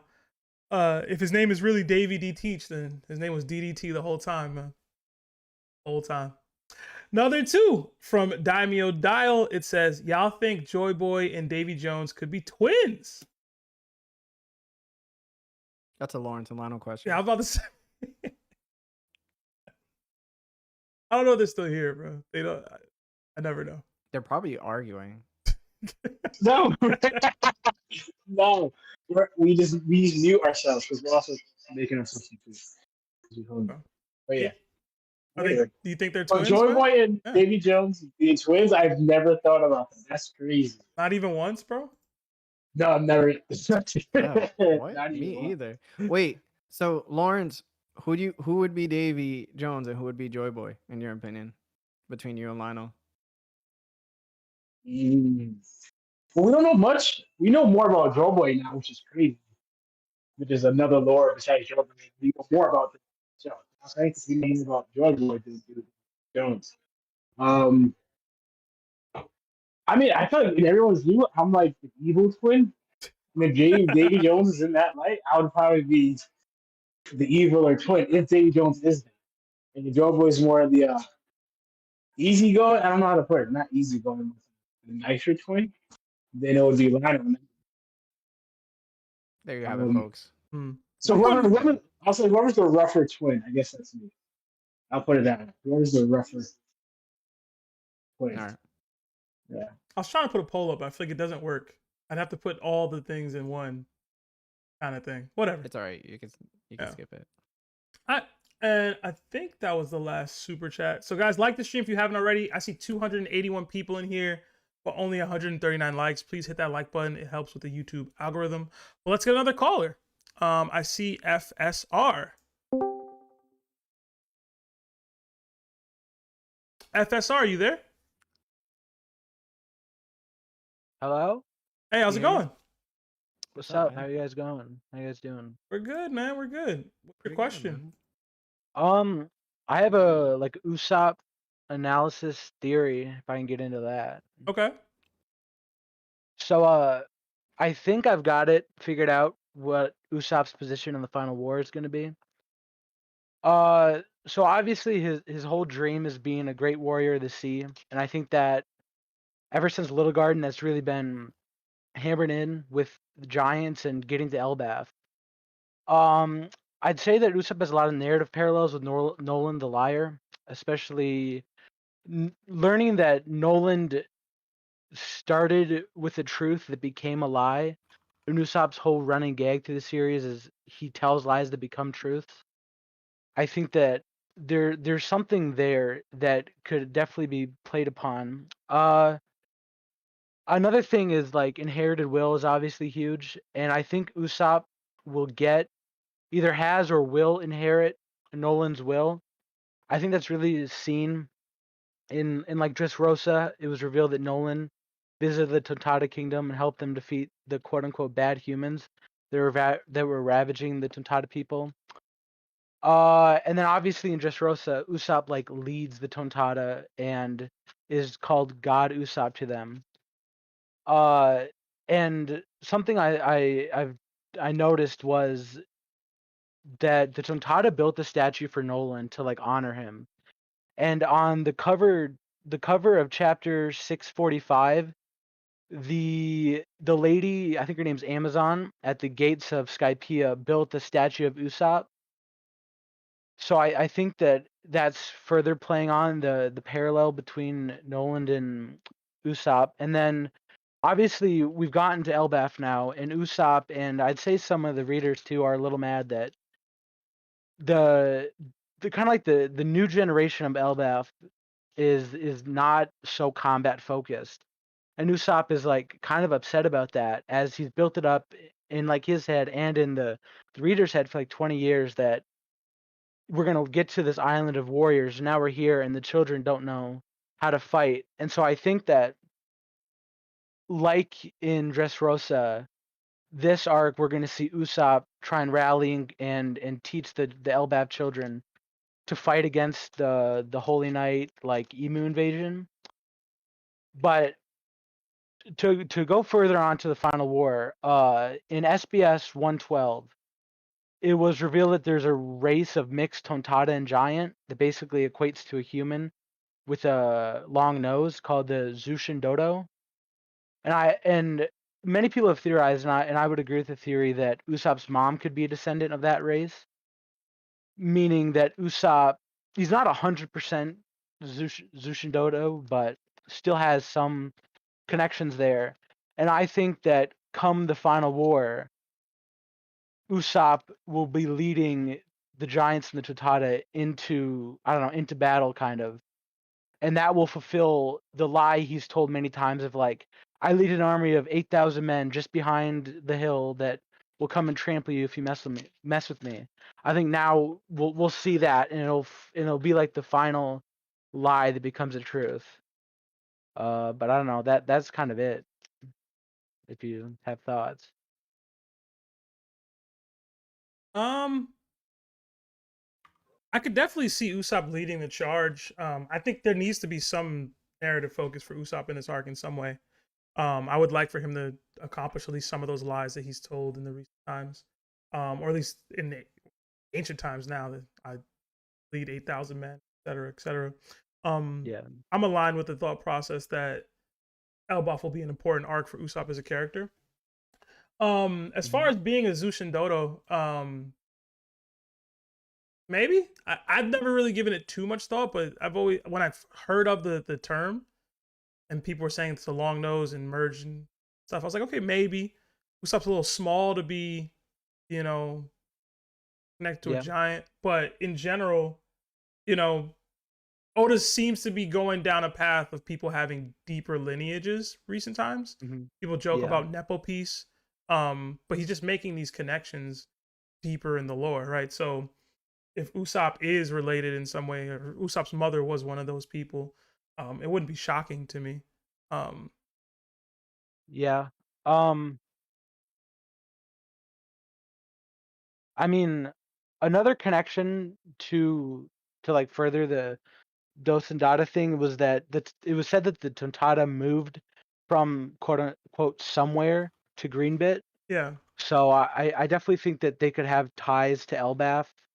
Yeah, maybe they live on one of the realms, like the top realm or something. Yeah, Larry had a great theory a while back, and I don't know if you remember it, Larry, about where the origins of Greenbit being on Elbaf, and them having knowledge of the mural and stuff. I think that was one of your better theories, man. I really liked that one. You kind of blew my mind. I don't know if I'll give you the door to speak to it more specifically, but I really liked that one from a while back. I forgot. I had a feeling. Oh man, but it was something along the lines I do of have something to point out. Yeah, go ahead. So, to add on to like your analysis, Nolan was a botanist, and True. Good point. he went to Greenbit, right? Plant life everywhere, right?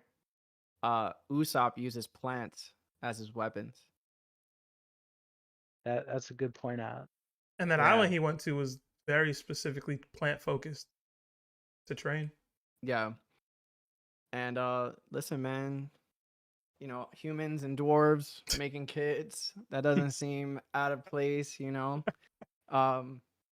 Definitely called the Dosen Dada. But listen, Usopp's mom, man, she had that nose, man. You know what I'm saying? Through years of Nolan was alive 400 years ago. That's enough time for, change to happen where whoever's, the kid that was Nolan's and whatever dwarf that he, messed with on Greenbit, had a kid.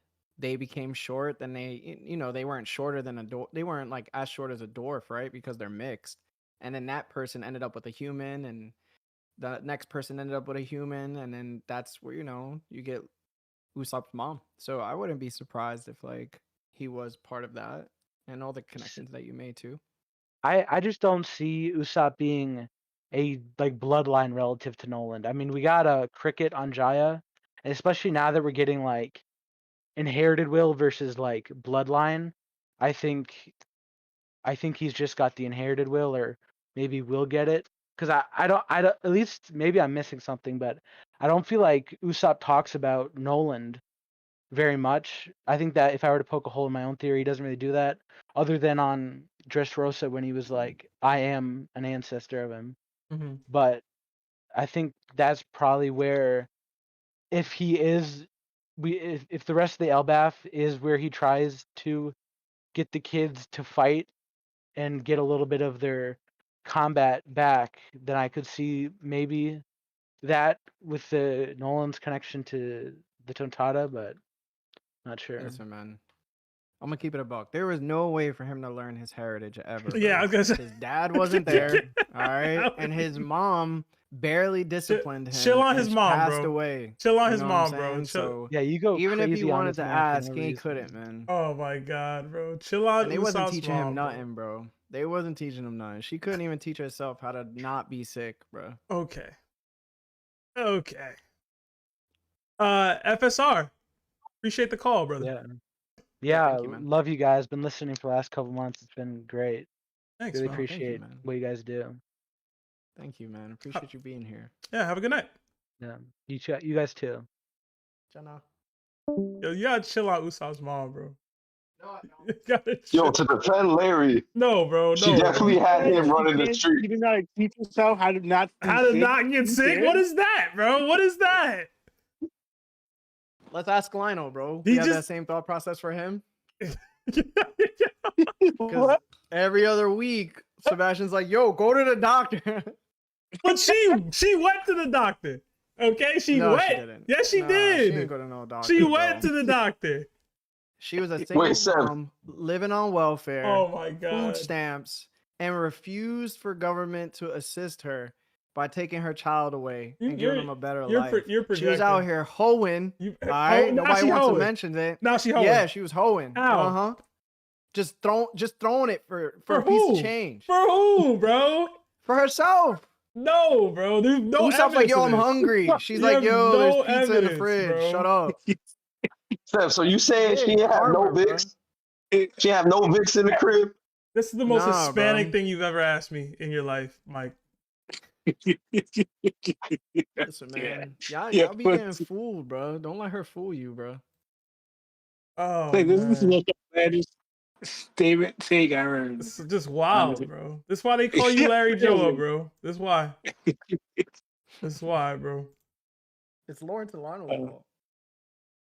We did get another 2 from Rymac. It says, could Moria use Roger, Rock's, Ace's bodies in the final war? I wouldn't like it. Yeah, but what would be the point? Yeah, unless you have really strong shadows to put in, it's not going to do too much, right? Facts.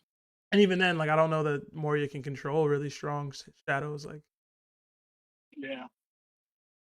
To be honest, I always felt like Moria couldn't control any like bodies or shadows that had Conqueror's Haki. But that's just my opinion. Honestly, I don't like it because it's just gonna remind me of the Naruto war at the end. That's always gonna be like a different version of that. Hey man, people love that war. I'm not saying I did not like it or not. I just don't want Oda to do something like it. I just don't want to do that. Okay.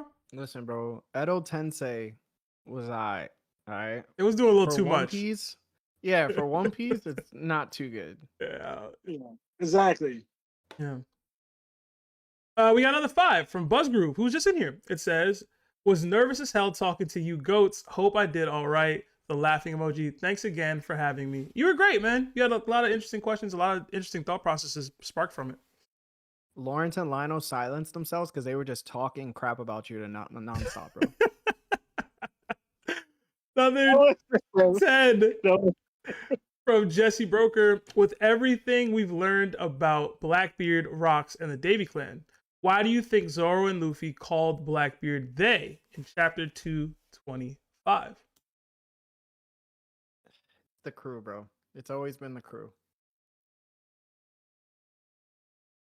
I don't know anymore, bro. I've always thought it was the crew. I still want it to be the crew. So I'll stick with that. I don't think it's the crew. There's no way that they would be able to know that he's 3 different people. That doesn't make sense. They've never said they've never been people who could just look at you and just be like, oh yeah, that's 3 people. Like that's like there's no way to prove that in that bit of time. I just will through the instances. They knew, there's these wild people that we ran into, and they seem to come off with the same amount of like they just knew. I will say I agree with you and Lawrence. It doesn't mean it wasn't foreshadowing on Oda's part that there's more to Blackbeard's, like, you know what I'm saying? Like, if assuming, that's a huge assumption, but assuming like Rocks is hidden in Teach's body somehow, Luffy saying that could still be foreshadowing for that, even if he's not identifying that. You know what I'm saying? I think that's just... You're 1% right now. I am a little bit. That's just like... What? I was gonna say, well, I know this is a far-fetched thing, but leading into like observation hockey, we get observation hockey can like hear the voices of things, or sensitive voices of things, right? And what if Luffy and Zoro instinctively sense more than one voice coming from Blackbeard? That's how I kind of found it. That'd be like, damn. Zoro didn't have voice of all things yet. Luffy later. No, you don't. No, you don't need the voice of all things to sense a voice for somebody, because the voice is kind of like that person, right? Because, like, for example, what was it? Kaido's to me, what we understand with Kaido, he doesn't have the voice of all things. But when Big Mom passed away, he heard her voice go out, like disappear, or sense her voice go out. So it's like, you could hear voices, but you could also sense voices with regular your observation. It's just a wild thing. I don't know. Oda Maker, pretty much. Are you comparing the voices to presence? Because I always think if you are, then okay. Because like I always got like when Big Mom got taken out, Kyle just sensed Big Mom, just lack of a better word, because it could be argued that she's still alive. That he just sensed. Because in fact, he didn't even say that she passed. He just said that she lost. Yeah. So I don't even. Yeah, like he was saying she passed away. I meant to say. But Kyle didn't even say that. She said she lost. So that even that term is even different now. Yeah. Yeah, but that's what I meant. Like, because I think that's in the manga they use like voice, but in this it's like the presence. You're sensing more than one presence, and that's kind of how I later on understood Possibly. It could just be the crew, right? But we didn't really see Blackbeard together, or they didn't see Blackbeard together with anyone. Because why would they just assume he's with more than one person? I mean, maybe logically, you just think about it. But I go into like a higher thing where like they're sensing something strange about Blackbeard, and maybe they sense more than one presence or more than one voice in him for whatever reason. Maybe part of the Davy clan. I don't know. Rock hasn't showed anything like that. I don't know. All it has to make it make sense. If it doesn't, then we all just kind of like, I don't know. Mm-hmm. To me, we saw Luffy react to Zunisha when Momonosuke was having like a brain aneurysm from his voice of all things. And then Luffy was like, yo, what is that? Who is that? I think Luffy is very impulsive. So if he knew somebody had two personalities, he would have had a more dramatic reaction instead of just being like walking away and just saying, yo, it's them. Yeah, but that's just my opinion. But that's why I said what I said. Like, Luffy doesn't need to be actively identifying that for Oda to still want you to have that thought process in your head as a foreshadowed event later. You know what I'm saying? Yeah. But we got another 10 from St. Louis. It says, I was just rewatching the 2024 Worst Take stream today, and I still think Larry needs to be locked up for saying Sabo's dad is a better parent than Usopp's mom, with a crying emoji.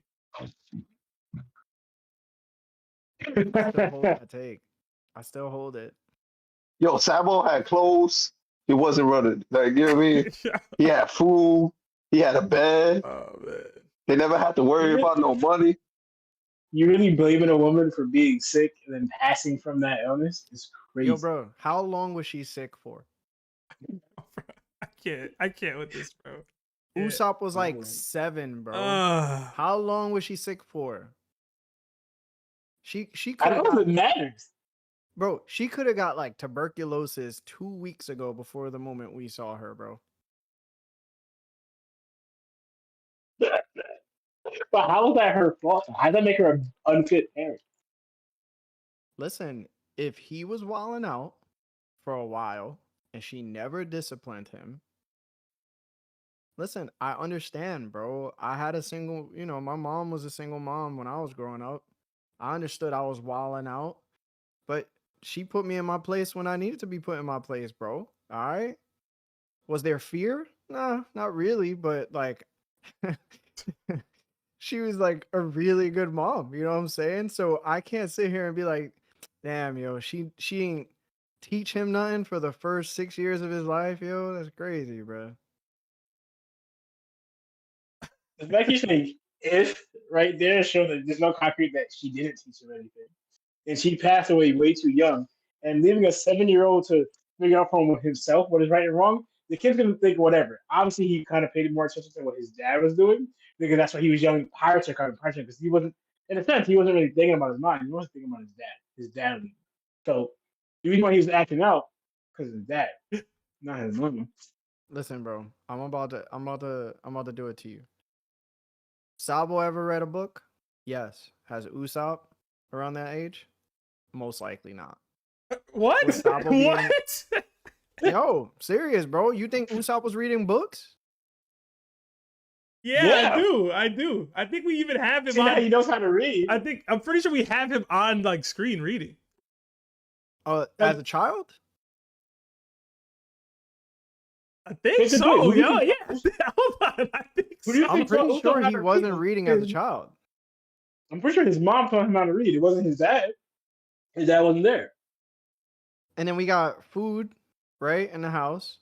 Usopp clearly didn't have food. Oh, he didn't have food now. Yo, I'm sure Sabo had milk in his house. His dad didn't have to leave. Oh my god. You know what I'm saying? Yeah, terrible. Like, Sabo was told to be in the house by a specific time. They said, yo, when the lights come on outside, you better bring yourself inside. You're about to be king soon or something like that. You royalty. Wait, hold on. And Usopp was out here running the streets. You know what I'm saying? With his I don't even think he had friends, to be honest. So it's like, I don't know, bro. There's a lot of bad parenting, bro. Outlook was giving whoopings when whoopings was needed. All right. Did we see Owlin give him a whooping even one time? Oh, Yeah, he smacked him. Yeah, Right in the street. Yeah, that's He was exactly what bro. Exactly. There was nothing bad going on in this town. Usopp complaining how boring he was. He was complaining like, this town is so boring. I have to make stuff up to get these people lively because he was bored. He wanted to leave. Meanwhile, Sabo was actually in the streets actively. He was stealing But from that was people. his choice. No, bro. Yo, you blaming Usopp's mom for dying because she was sick, which we outlook is completely, it's fine. Your kid could just be a piece of crap and be in the streets and stealing from people, and he doesn't need to do that. That's What was Usopp doing? Was Usopp Oh my not stealing God. people's peace? Yo, bro. You really think about it, this is coming from a noble family. Yeah, I'm stealing from people. Like they was dining and dishing and robbing people in the town, where his father's out here looking for his son in the streets. There's Sabo. There's my son. Running the streets. That's literally what Sabo was doing. If he gave Usopp out here That's telling- alright. if he gave Sabo a happy home, he wouldn't have been doing all that. Listen. He didn't do that. What? He didn't do that. What? He didn't do that. How you know Sabo ain't like to play manhunt? Nah, listen. This is how we know that Sebastian's a fibber. I'm a You wanna know fibber? why? Because Sebastian has had friends that lived in good households that wanted to run these streets. All right. I don't want to hear it. Sabo is Clarence at home with both good parents. They were like, they yo, were stop not running these streets. Good parents. Stop. Yo. They were like, yo, you have a warm bed. But the reason, Come home. Larry, the reasoning for anything they did for Sabo was always because of how society will reflect them. Not for Sabo's Listen. well-being, not for like that doesn't matter. It's not accounted for. Your mom didn't take care of you because of what society would say if she didn't. She did it because she loved you as a parent. We are not going to sit here and blame the parents for the actions that their kids choose to make after they've been given a good way of life. And that's the thing y'all keep putting on Sabo. Well, he wanted to run the streets because no. Sabo still came home to a fresh, warm bed, clothes, food, a roof. His mom disciplined him. He was able to get education. And no love. All of these things were provided to him. Not love, though. Granted, listen, bro, your parents are not meant to coddle you and tell you they love you every day. They're meant to just give you a place to survive in. Usopp was living day to day, hoping his dad would come back because his mom wasn't doing it for him. Larry, right? a parent has to love their Bringing child. guys home late at night. Oh my, you know what I'm saying? You don't know that. Yo, she was trying to do her thing. We don't know nothing about her love life, bro, outside of Usopp. We don't know that. You can't do that to her. That's not fair. The chick got abandoned by her husband, but she's a bad parent. That's crazy. Yo, Sabo's dad raised 2 emperors. I'm just saying. Both his kids became emperors. The other one's running the street with wanted posters. Listen, man. So, like, it worked for Stanley. He getting invites Nah, bro. to the Holy Land. Nah, bro. Nah, you don't get to do that, bro. He get to shower every day. Usopp don't shower every day. Love has to be accounted for at the end of the day. There's a shower on Sunday. There's a shower on Sunday. That vote is closer than it should be. But another 5 from Alexander Baragas. It says Shanks will be betrayed by Ben and will reveal himself when Shanks is about to give the final blow. Hashtag traitors are real. Hashtag Ben and Lafitte are connected. That's a wild one, bro. Super random too. I wonder where you see this connection. Like a shot in the dark? Is that what you're doing? Hey, man. Interesting. 1%. I don't think so. I don't think so either, man. Another 5 from Steven Alexander. Usopp could be part dwarf. That's probably why he's good at building things like Nami's weapon and repairing things like the Going Merry. Well, he wasn't good at repairing the Going Merry, but he was good enough, I suppose, for a time. All right, let's get another caller in here. I see Cam the King. Cam, you there? Yo, what's good? What's going on, man? Nothing much. Glad to hear from y'all. Yeah, Glad to hear man. from you too, bro. Happy to be doing a call stream. Yeah, I got kind of like a question. It's like a, but it's kind of like, the first question is, what would you say is more of a challenge, fighting a god or fighting a man? I feel like this is it leading into your second question. Okay, wait, I think I lost you guys. Can you hear us? Fighting a god or fighting a man? Can you hear us, Cam? Wait, I think I might have lost you. Gotta stop watching those videos, bro. You run out of battery. Oh, there you go. I can hear you. Can hear us now? Oh, what's up, man? You can hear us? Yeah. I didn't hear you after I asked my question. That's my fault. All right. No, it's okay. So is this like, what type of god is this, bro? Nah, I'm just saying, like what's more difficult? Like, what's more of a challenge? It depends, because like, especially in the world of One Piece, celestial dragons are gods, and they're not hard to fight at all. Like actual deity. An actual deity.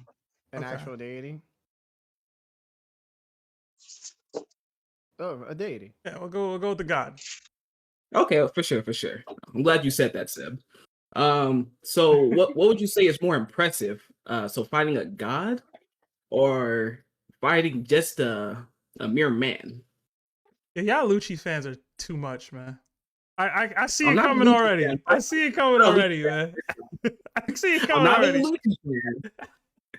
But I'm just saying, what's more impressive? It'd be a deity. Depends on the deity. Oh, but go ahead. Okay. Yeah, so fighting a deity and living, but then fighting a mere man and getting imploded.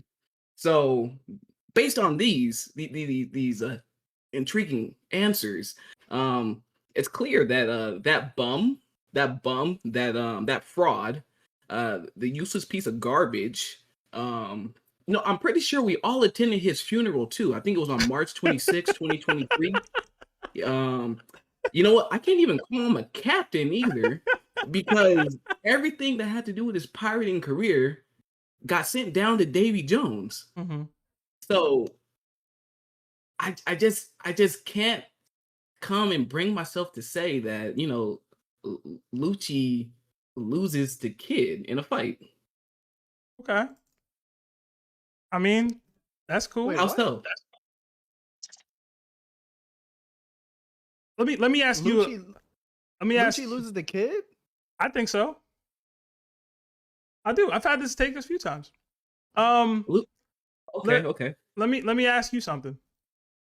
If you replaced Kid with Lucci, is Big Mom taken out? I think they still have the same shot. That's such an unfair question. It's a fair. Baiting. You're rage baiting. So what he did wasn't rage bait, but what I just did is. I asked a series of questions that were yes and no's that have a clear answer. That is how rage baiting works. This is the internet, guys. This is how rage baiting works. You're baiting me to get to a specific answer that will lead me to the direction that you want me to go, so that you can bait me again. So that you can bait me into saying what you want me to say, right? Which is fine. That's fine. But you can't say that what I said is if that also isn't. You know what I'm saying? It's fine. I'm gonna ask you a second question. How is Lucci providing the same chance against Big Mom? Please regale me with how that's possible. I mean, it all comes down to how hard Lucci hits. Okay. I saw him clash with G5 Luffy, and they both got blown back. Okay. Is there more? Is there more to your? He's beating Big Mom now with that attack somehow. But who else is clashing with G5 Luffy? Bro,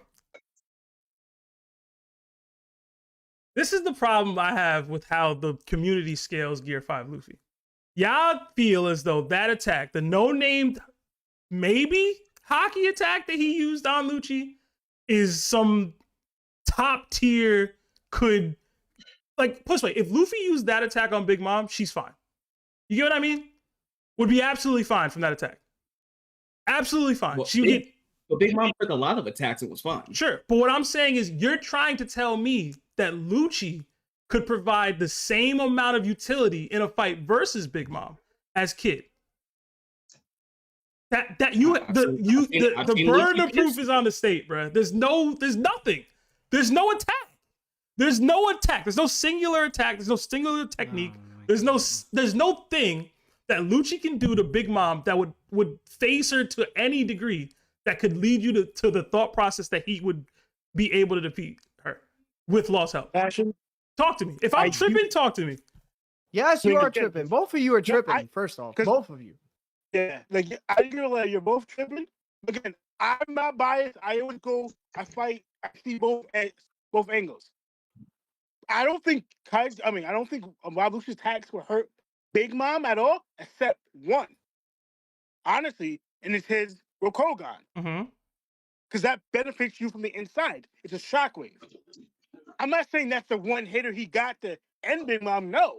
He has to do that multiple times to hurt Big Mom. But that's the only attack that would actually have any effect to a degree on Big Mom. Just how, Killer's attack had somewhat effect on Kaido. It didn't really do much, but did affect him to a degree. I'm saying that's the one attack that Rob Lucci has. Whether it does a lot or not, I don't think so, because I'm not comparing it to Law Shock Willie. Shock Willie, to me, is a lot stronger than Rob Lucci's attack. Until I get proven wrong, that's what my view is. So that's the one attack that I believe he has that can hurt Big Mom. But that's about it. Otherwise, he's not beating Big Mom.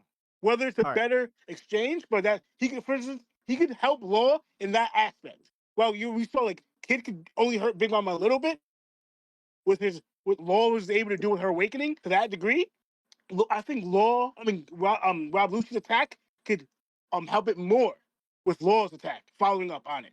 But that's it. There we go. So you both are incredibly inaccurate, and this is what happens with Sebastian. When you get him going about something he's completely wrong about, he's still super passionate, and people will think he's right. So setting it up is Yo, Lawrence, mute up, bro.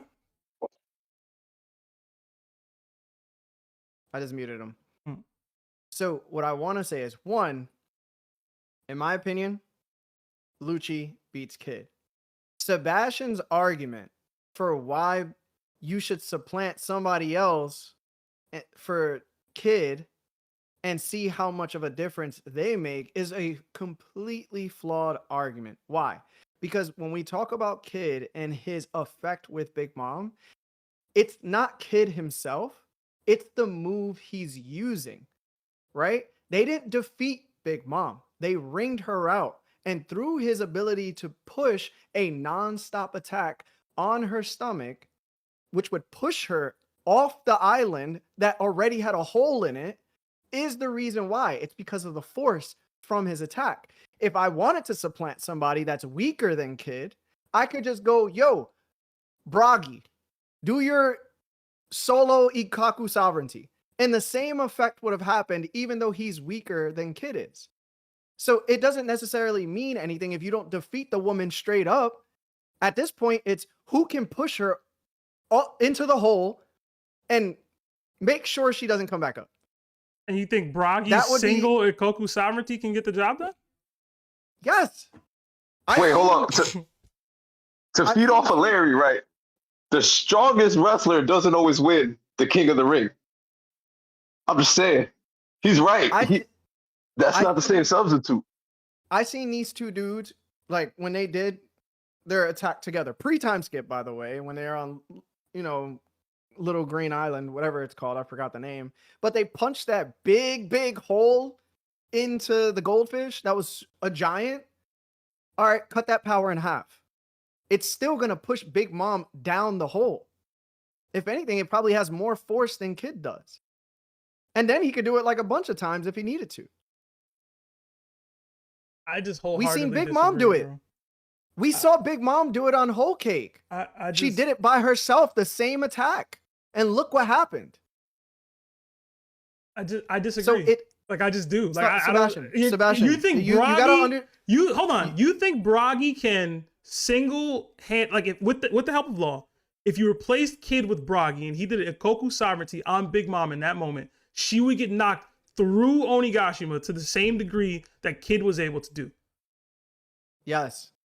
I disagree. Sebastian, again, because you power scale so horribly sometimes, because it's not Kid himself, it's the brute force of his attack.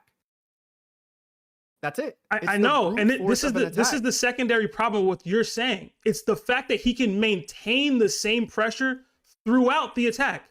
Ikoku sovereignty is a slash. He sends it. Once it lands, that's what it's going to do to you. If that force that he initially created is strong enough, it's not a slash. All right, bro. It's literally not a slash. We literally seen it puncture holes through the tree. It didn't slice the trees in half. When Big Mom did it on Whole Cake, she literally created a hole through her forest.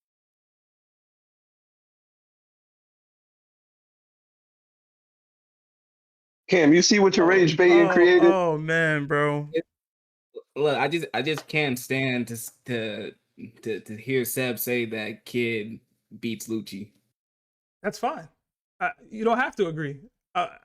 That's cool. No, we don't have to agree. You know what I mean? But what y'all are saying is nonsense to me. Of course it is, bro. Absolute nonsense to me. Cam, Seb just knows. He just knows. That's really it. It's 1% chance. He just knows, bro. Bro, y'all are really trying to tell me that Bragi's individual Ikoku sovereignty is as strong as Kid's railgun that he used on Big Mom and would be capable of pushing her down through Onigashima. Come on, man. Let's be real here. Didn't really do any damage though. Kid's attack really didn't do any damage. It was more so the force. But that's the point. I'm saying the force he's able to maintain on her is what allowed him to get the job done. This is why when I equated it to Lucci, and if y'all want to say Lucci's stronger, whatever. Lucci would have no means of replicating anything close to that to get the utility win because he can't overpower that doesn't her. Prove your argument right? No, but this is my point. That doesn't make him strong. That doesn't make him weaker than Kid. It doesn't. But my point is, what are we talking about then, Larry? My whole point. Hold on, Cam. Go back to Cam's original argument, right? About clashing with so-and-so makes you stronger than so-and-so.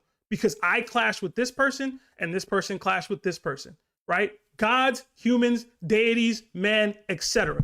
Right? This is Cam's entire point, Larry, that I'm trying to disprove. Are you following now? Bro. Anyway, again. Well, Go ahead, Lionel. Hmm? And you were cutting in and out before, so we might have to cut you if you're cutting in and out again. Okay. I would say again, I do agree to a degree a little bit that Rob Lucci could beat Kid. But I do say pretty much because for instance, if you go by the attack and you're seeing maintaining it, right? I'm not supporting Baragi his sovereignty could like send Big out of balance or whatever. Again, if you think about it, right? Kid did his railgun on somebody please mute Lawrence again. All right. The Kid did his railgun on Big Mom, right? So he did it, and you're talking about maintaining it, but forgetting that it was gonna end. Kid was on it. So Kid was doing railgun on Big Mom, then he does even more, even says the name again or whatever towards Big Mom. For instance, if the sovereignty in Baraki or Dorari, whatever one, is doing the sovereignty on Big Mom and it hits Big Mom and Big Mom is blocking it and it's pushing him back a little bit, what's stopping Baraki or Dorari to doing another one? Then doing another one. Like, kind of in a way spamming the attack, similar to what Kid that goes to, again, not adding to saying he could do it, but we know for a fact spamming is a thing. You could constantly spam an attack.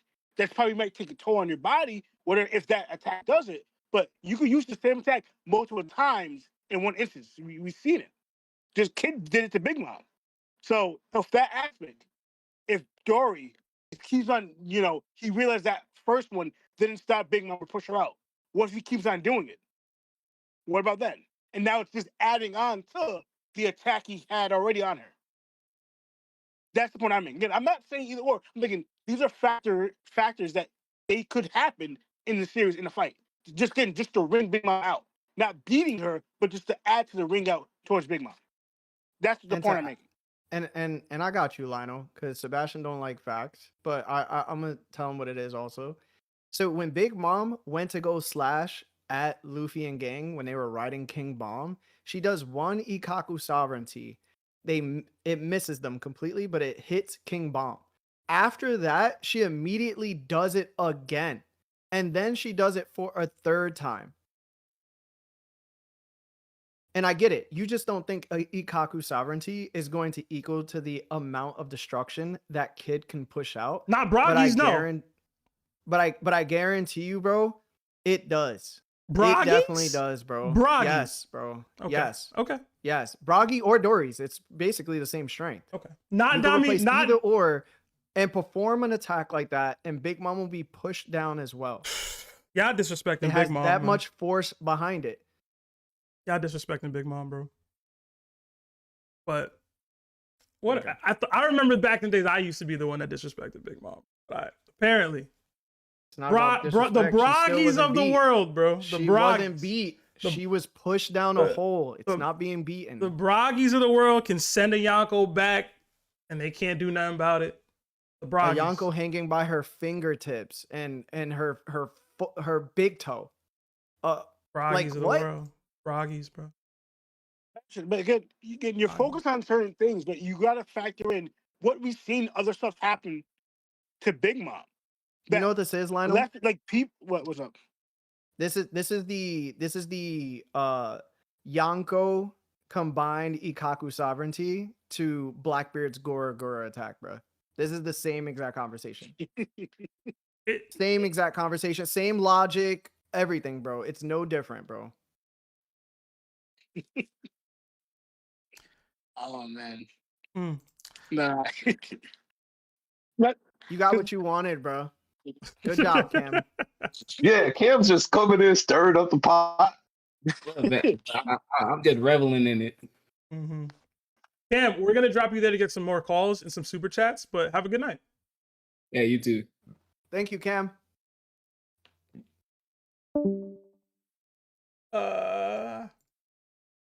Okay. We got 5 from Lil DJ 56. How y'all feel if the games on God Valley started in the Void period designed to kill all the D clan members? That's why no one remembers what it means.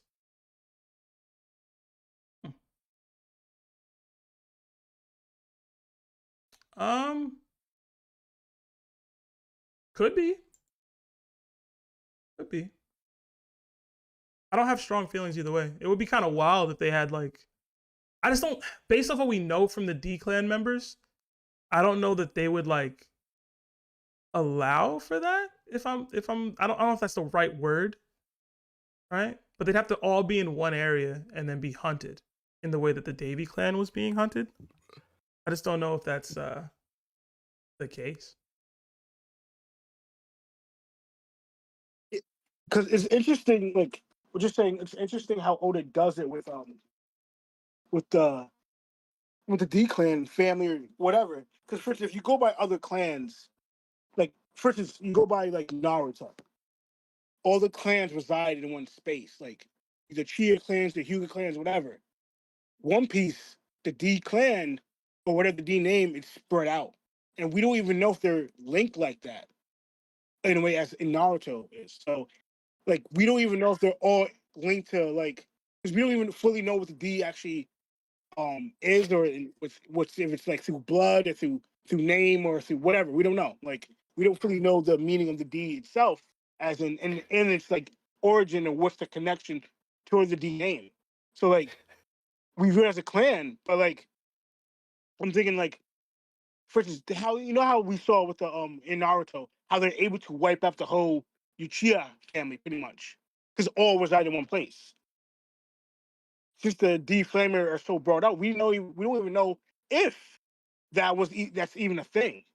Because I know Sal mentioned about the D family. Everyone in my family has that D name, but we don't even know if that's related to Natari family. That's related to the D family, to Monkey D family, or the Gold. You know what I mean? Like, we don't know if that's even linked to them at all. We have no idea. So like, for them to get that, you have to find all the D family. Again, the D family are pretty strong for you to do that, and like, you have to get them either really young. Like, it's off that mindset. It's like, it's too crazy to think that they're able to get that off, especially how broad they're recruiting it. You get what I'm saying? Yeah. Huh? Listen, bro.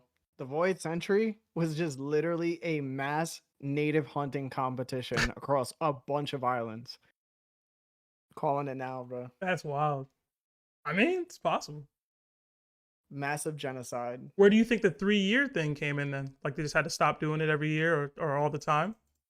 They was like, yo, we wildin', bro. They were like, yo, what island had the lobsters? Tell them to get us some. And they were like, nah, yo, we took them out. And they were like, oh, damn. That's wild, bro. All right. All right. Damn. Tripping. All right, we got another 20 from J2X's. It says, have a Mihawk theory. Wouldn't let me super chat it for some reason, so I posted it in Ask Us a Question section on Discord. Harry, can you find that? If I go, it'll change the stream. Yeah, let me check. Let me check. It's hard to yell when that red road is in your mouth. Ask us a question. It says, Mihawk is a celestial dragon adjacent to Gunko's clan. He was to join the Holy Knights as next in line to become God's sword, but was betrayed in his position, being given to Shanks upon returning to the Holy Land. This sparked their rivalry, as Shanks did not want the position, and it was then given to Shamrock. He discovers that Gunko was a Dracule, who was kidnapped by the Man-Mayer family to be married. Finding out about his origins caused him to leave the Man-Mayer family and adopt his family name. The Marine Hunter title was likely propaganda to distance him from the CDs. Sidebar. The Man-Mayer family is known to own fashion stores, giving Mihawk access to the Void Century drip. Oh, damn, I spelled Gunko wrong. I don't know if I like Dracule Gunko, per se. No. But I could kind of see the Mihawk part of it. I don't know that we need Mihawk to be a celestial dragon. I think a lot of people run with that. I'm not huge into that. Or God's Knight or whatever. But I could see. He definitely does seem to wear similar stuff. Or whatever. Got the same eyes as Emu and all that. Yeah. I don't know. I'm not a fan of the Emu. I mean, of Mihawk being a celestial. All right, we got another 5 from Red Eye Itachi. Hard not to disrespect Big Mom when Oda wrote her terribly and disrespected her for plot purposes and had her lose to people other than Yonko's one-tapped. That other Yonko's one-tapped. Thank you. Amazingly said, Red Eye Itachi. Some people don't realize that. I'm still not going to disrespect her.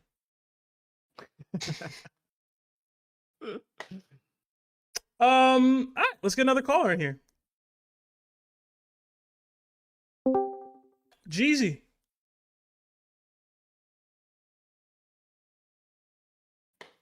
Geezy, you there? Yeah, you guys can hear me? Yeah, man, what's up? Oh, I'm so glad you're here today, Seven Larry, bro. I got a big one for y'all. Okay. Pause. Okay, it's really like basic. I just want to know y'all's opinion on it. Do you guys think that Roger needed Garp's help to fight Rocks? Oh, Geezy, For mute me, mute the stream in the background, please. Oh, I'm so sorry. I was watching you. I was watching on my TV. for me personally, yes, they definitely needed to team up against them. But I understand why people would say no. What was the question? Do you think that Roger needed help against Rocks, basically with Garp? Okay, did Roger and Garp need to team up to fight Rocks? Is the question. Yes.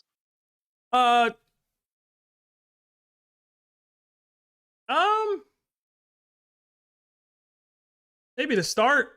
I've been of the belief that if they do end up fighting Rocks, they might not even end up fighting him at all, for all we know, based off of the way God Valley seems to be playing out. But if they did, it might have been a team up effort. All right, so I gotta say this, and I know I said it at our panel. A lot of people seem to have this idea that Sengoku said that Roger and Garp teamed up to fight Rocks specifically. What Sengoku originally said was that they teamed up to fight the Rocks pirates. And that also just left out a lot of story elements, like the God's Knights being there, etc. The Davy clan, obviously. Like Sengoku wasn't there. He's a secondary party or a secondary observer of this information. Right. So to me, it was always, it was never that. It became that in the community, which, you know, Rocks is starting to stunt. So people kind of ran with it. But I don't think we ever got any additional inclinations that was the case. But with that notion in mind, because it was such a prevailing one, I started thinking, okay, maybe if this is supposed to emulate Kaido and Luffy in their battle at Onigashima, then maybe there was a group fight to start, the way that there was 5v2 with Supernovas versus Kaido and Big Mom, and then it became a 1v1 where it was just Luffy and Kaido at one point. So I started to lean into that, but now with the newer elements or newer developments, I'm not confident that they fight at all, man. I'm gonna be honest. I mean, we'll see. I do think at the end of the day, it'll be Roger that fights Rocks alone. That's just kind of how Oda's always written it, and I don't know. That's kind of how I view it. I've never viewed Rocks in this like, oh, he's so much stronger that you would need Garp and Roger together to fight him and defeat him. Yeah, from what I've seen so far, he hasn't really shown me anything that would warrant that. You know what I mean? Don't get me wrong, strong conquers hockey, but other than that, I don't know. Yeah, I can agree with not warranting them both needing to jump him. I can feel you on that. Yeah. But that's really my biggest question for you guys. I just really wanted to hear how what Larry had to say about it. Larry, I'm kind of disappointed in you, bro. You think Roger needed help? Absolutely. What? No, that's the king, bro. He wasn't king yet.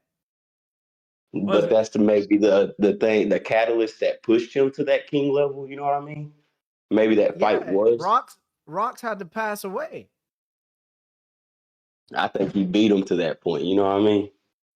Honestly, I know they're big because I know we focus a lot on the whole what Sengoku said about the Rocks and Pirates and Rocks itself, and with Garp and being teaming up with Rogers. You know, I kind of go with Sebastian because like two things. Some stuff didn't add up at all because like, and it's spread up heavily. Like Rocks, I was saying Roger and Garp clearly don't mess with the Celestial Dragons at all. They don't. So even when Sengoku said that statement, things didn't add up or didn't make sense. Why would Garp and Roger fight Rocks to protect Celestial Dragons? Off there should have been a red flag. That doesn't make any sense. And now we're getting more of the story. All right, it's not even to protect Celestial Dragons. It's Roger is trying to get Shaggy. Rocks is trying to get his family, and Garp is trying to fight pirates to fight Roger. We don't really fully know his reason to be there besides Roger, honestly. So it's just like, even thinking about it, to me, it might actually be a three-way fight in the beginning: Roger, Rocks, and Garp. Because again, there's really no reason why Garp and not Garp. No, there's no reason why, as we know right now, Roger and Rocks to fight each other. Again, they're both ignorant on what's the matter. Roger's gonna blame, Rocks for Shaki and whatever. And we hear like pretty much Rock's already saying, "Get out of my way, Roger." And Roger might think towards Shaki. Again, he probably don't know about his family, whatever. But like, there's no reason to kill them to really fight, because their focus should be saving Shaki, not fighting each other. Honestly, they should focus. If they're gonna fight, you should be fighting the world government who took Shaki and who's trying to slave her or whatever. So literally off that mindset, you fighting each other, it's just getting in the way of your guy's purpose. If saving Shaki, it doesn't even make any sense. I really thought of that. Like, yo, like, why are you guys fighting in the first place? Again, their egos and their like, pretty much alpha male type of stuff couldn't play involved. Like that could get in the way. That's true. I don't know. But to me, I don't think at all that Garp and Roger need to fight. Because again, I can get pushed back, whatever. But they said that Rocks is Roger's greatest rival. Mostly, yeah, obviously. But they never said or implied that Rocks was stronger than Roger. That was never stated. That was never put into fact. People just assumed and thought that, which is fine. You could think that. But they never narratively said that Rocks is stronger than Roger. They said that he was his greatest rival. And then they go to secondly, greatest foe and rival, and first rival. So first rival and greatest rival. And the secondary being Whitebeard. And we know how strong Whitebeard was. And it kind of shows that right here, because even talking about the eras, they say Roger, Garp, and Rocks. They don't even mention Whitebeard. When Roger and Garp clash, they mention them three. The three Ds big in that era. Roger, Rocks, and Garp. They mentioned them, saying that that was their era during that time. Granted, they focused on the Rocks and the Roger Pirates, but they're sure that they're the big show. They're the big, ones who make it in a way making the most noise. You say there's other countermeasures like Sengoku was there, Whitebeard was there, other people were there, but the people making the most noise were them three. And again, to me, it's just like I know it's like going by, I'm not gonna do it now because we don't have time, and I don't even feel like doing it now. I was scaling and going back and forth, going off narrative, comparisons, portrayal, everything, shows, whatever, and what people said, understanding what people's strength was even during the beginning and towards their death. And again, not my headcanon, because I don't like going off my own personal agenda, biasness. I hate that stuff. Like people do it. I don't care. That's them. I don't do that. I'll go by what the manga tells me, and they're going to go by what they show me and tell me through narrative, through comparisons, whatever. They kind of tell me where their strength lies and where their strength was after death and what they're living at that point. I did a whole I'm doing it so heavily that I think I got the basis of the top level of what they're being as, and that's why I say again, focus on the age and and the timelines that they say these things in. Because Oda kind of showed us throughout the history of certain people's strength having come in from the beginning towards the end of certain people. Timelines and aging. And that's why I focus on these things because that means something. And if you when I bring it up, when I get a chance to bring it all up, whether it makes sense, but again, it's towards what Oda showed us and portrayed in the manga. Not my headcanon. I'm gonna go by even their children's sons. If you look at it, this is what Oda was kind of implying or showing. And that goes to mostly the top, trickling down to their kids. But that's a totally different argument, whatever. But that's my take. So whether they like fight you or not, said, huh? No, go finish.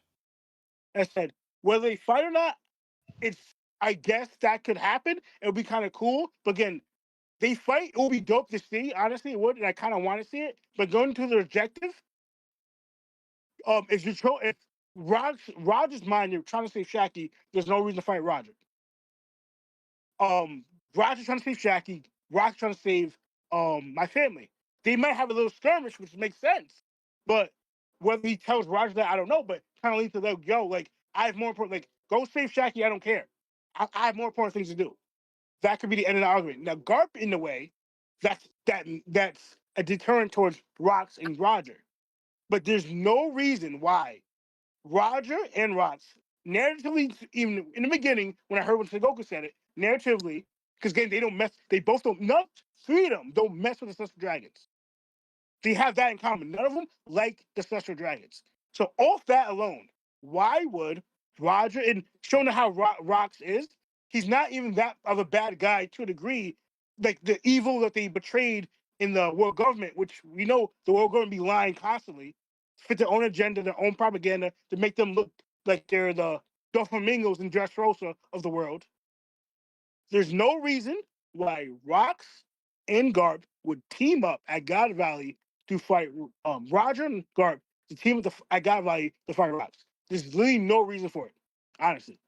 Again, I think it would be cool to see whatever. Like I'm mostly talking about all three of them fight each other, but teaming up narratively doesn't make any sense. It don't. Tell me if I'm wrong, but literally show me narratively where that makes sense. Nah, thank you, bro. You're preaching, bro. I agree with everything you their say. goals and their objectives. It really doesn't make any sense at all.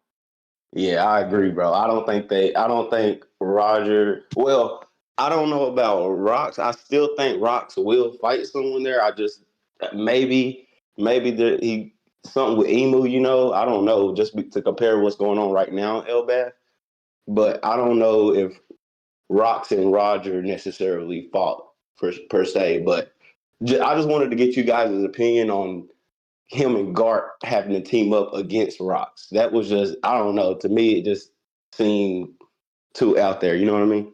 Larry, go ahead. You seem like you had a lot you wanted to say. Yeah. I love how we always try to say, let's go by manga panels and go by evidence of Oda and let's go by context and narration. But when it's time to support somebody that has all those things, we don't do it. And I don't get why that happens, right? If Lionel wants to say, well, I don't believe he was of that stature and I go by this, well, all right, let's break it down. In Road to Laugh Tale in the volume, it said that Rox was Roger's greatest rival. When we spoke about who the Rox pirates were with Sengoku, they also said he was his greatest foe. If Roger, past Rox's passing, was considered to be a rival of Whitebeard's, that means that it was always Roger's rival was Whitebeard, even during Rox's time. That's where his level was. And who was captain of the Rox pirates? It would be Rox. Whitebeard was most likely his second in command. So if we go off of narration, we go off context, Whitebeard's not the captain. So let's go even further, right? If Whitebeard has this destructive power and he's known to do what he can do because he's that strong, how does he react during the Ed War when Shiki surrounds his ship and he has to take them out? We all assume he'd be able to take all those ships out because of his power, right? Well, Roger wasn't able to do that, apparently. He got saved by a storm, and that's the way he beat Shiki. So again, Shiki, during that time, was a problem for Roger. So Rox, who was able to clash with Harold easily, most of the time wasn't taking him seriously, right? Almost all the fights he was in. I mean, come on. I mean, look what he did to the ship that was bothering him. He basically, it looked like he distorted the space around the ship because his hockey was so strong. This was a man that was the captain of Whitebeard, the captain of Kaido, and the captain of Big Mom. This is a person that didn't have a bounty. They needed to erase his name, unlike Roger, who has a bounty. And his name is known across the world. And it matters most, right? When it comes to narration and context, your dreams matter. So if your dream is to just become the Pirate King, but my dream is to become ruler of the world, that's where our ambitions are going to lead to. And it doesn't matter if I lost here. It doesn't matter if you lost here. It matters about your competition, who's under you, and what your goals are. And in comparison, Rox and Roger, it's not even question whose goals, whose competition, and whose ambition was stronger. It was Rox. Undoubtedly. And that's unfair because Roger became Pirate King after this dude passed away. Cool, you became Pirate King, but my goal was to become ruler of the world, and I was going to obtain that. Was he? He was trying to obtain that. Yeah, I was going to say the same thing. off the whole Shingy thing. If you're telling me that Roger can't take over that fleet, is crazy to me. Yeah, I think it was more of the fleet that he was scared of, and not the. That's what they said. I told you because me and Sebastian had to talk about this. They said Roger. They never said that Roger was scared of the fleet or Shinky's fleet. Gabon or Rayleigh wasn't scared. Nobody was scared of the fleet. Only person who was scared of the fleet verbally and showing was Buggy. And they were talking about Buggy was scared for his life, whatever. But the narrative, if you go back narratively, they said the ship, their boat, not them themselves, not they're in fear of Shaky's fleet or sinking. Rayleigh even says to Buggy, have faith in the Earl Jackson. Saying this fleet doesn't matter. Our boat, have faith in that. But Lana, that's not Larry's point, though. Their lives. That's not Larry's point, though. But my point is, they could have took over that fleet, period. They're like, if you're even arguing that during that time frame, Roger is Pirate King level during this time frame. So even off that, like, he's not got, like, if you're thinking of Roger weaker than right now, whatever. This has been past Rox's time frame. So Roger's Pirate King level facing his fleet was his strongest pirate crew, Rayleigh from them. So during this time frame, Roger's, like, going to you, Roger's stronger than he was during this time with Rox. And again, Shinky was never put on that level, ever. They never put Shinky as a Yonko group member or strength level. They never did that. And that's why you're proving my argument more. That's why you're proving my argument ever more. They never said Shinky was a rival to Roger like that. He didn't need to be a rival. He didn't need to be set to be anything for Shinky. It was just said the reason why he survived was because Shinky lost half of his fleet during this storm. And he lost because of it. It wasn't said Roger was the person that did it. They said Roger was on the road. Regardless. He would have lost regardless. Even Goku said to Shinky, Roger, you would have lost. And we, all right, so there's you understand that? Guys, one at a time, one at a time, one at a time. We know for a fact Shinky is never anyway beating Roger with a fleet or by himself. Period. That's not happening. Okay, so why are they saying that it would have happened? Huh? Why are they saying it would have happened? They never said that. Why was it such an issue for this Pirate King who had this immense strength compared to this fleet that we knew wasn't going to take? Why was it such a big deal? They just said they were just saying that the ship got saved. They didn't say the storm saved their lives like it was needed. They never said that storm was needed to save their lives. That never happened. It just happened. Lino, Chapter 0. Due to a storm that happened during their fight, Shiki unfortunately lost half of his fleet. Verbatim. So, does that say that needs, like, Roger would have died if that didn't happen? The storm just happened, so Shinky's fleet got destroyed. And again, going by durability, who gets taken out by a steering wheel, bro? Like, you know how that sounds? Larry, I think you gotta read the full quote. I think that's the problem. You gotta read the full quote. But no. That accident happened, and Shinky got to hit with a steering wheel, and got lodged in his head, and he had to get taken out the fight. Lionel, you're missing the point, bro. You're missing the point. The point is not that Shiki wasn't strong enough, right? The point is Shiki didn't have the durability enough. The point is for the Pirate King and his immense strength, it was so important for the narrator to tell us that this immensely powerful person who has accomplished such great things was at risk of literally losing. And the only way he was able to survive, from what it said, was that a storm helped him against Shiki, and that's the reason why Shiki lost. They didn't say because Roger was going to beat him and he most likely would have lost. It said because of a storm. For you to literally sit here and say to yourself that Shiki wasn't strong enough, or Shiki wasn't this, or Shiki wasn't that, I agree with you. Shiki wasn't strong enough. But the reason wasn't because Shiki wasn't strong enough. It was because a storm ended up taking most of Shiki's fleet out, which ended up letting him lose to Roger. If that happened to Rox, it wouldn't have happened. Point blank, period. So you're trying to say because the same because situation. narration supports if Whitebeard can do what he does to a sea, Shicky's fleet is gone. But if Whitebeard is under Rocks, that means Rocks is going to be stronger than Whitebeard. So there's no point in even telling us that Rocks would have lost to this during the Ed War, because it never would have happened. It wouldn't have been a topic.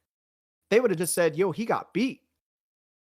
But again, they never said in narrative Roger lost if that something didn't happen. They never said it to narrative either. The same way how they say narratively, Kaido lost how many times in the fight, how many times in the fight, and how many times in the fight. So you think, oh, Kaido lost, tortured, whatever. But you look at it, they said that narratively, but you look at the facts. Some of it let himself get caught. Okay, so again, you off narrative, but again, there's certain factors into what the narrative. The story, like they said, during a storm did happen that was Shinky's fleet. Okay, so Fine, who's Rogers? Who's Rogers' greatest rival? Who's Rogers' greatest rival? Rocks. Then it's Whitebeard. No, it's not. His greatest rival. Again, you're not paying attention to the panels, right? And the words that are spoken. It's saying that Whitebeard was his greatest rival. Rocks' second in command. That's his greatest rival. Even throughout Rocks' passing afterwards, Whitebeard was always his greatest rival. But his greatest foe, his greatest adversary, it was Whitebeard's captain. That's narration. But you said the SPS that Rocks was his greatest foe, rival, and number one foe, or whatever. Did you not? Liner, you're not listening to me, bro. That I literally just broke it down. Chapter 957, chapter 957. I know that chapter has his ultimate. That's the chapter where Goku says that. I know, and I said both things, Lionel. I said both things. I said during the road to Laugh Tale, right? He was named his greatest adversary. Then I said during Sengoku's time, when he was explaining the Rocks Pirates, he said Rocks was his greatest foe. For Roger, though, Roger's greatest rival happened to be Whitebeard. There's a big difference between rival, adversary, and foe. And it clearly states through narration, one is more important than the other. Then that's narration. And I could also narrate. No. Hold on, Lionel. I could also go. No, hold on. I could also go off patient that Kaido's view, all of them, going with his perspective and also narrative, he viewed greater than both. He viewed White. Did we lose Lionel? His internet is just that crazy he bad. viewed them greater than Rocks. And if you go by that, do you think Roger and Whitebeard surpassed? Yeah, Lionel, you're cutting in and out for us. So no. What Lionel is trying to say that Kaido has more respect for Whitebeard and Kaido than he did for Rocks. Well, this person's trying to pass away at any means and saw Whitebeard as a scapegoat because he was like, Whitebeard received the death that I always wanted to. That's not necessarily, yo, you're strong, so I super respect you, right? It was like, no, I am jealous of the way you passed away, which is what I want to do.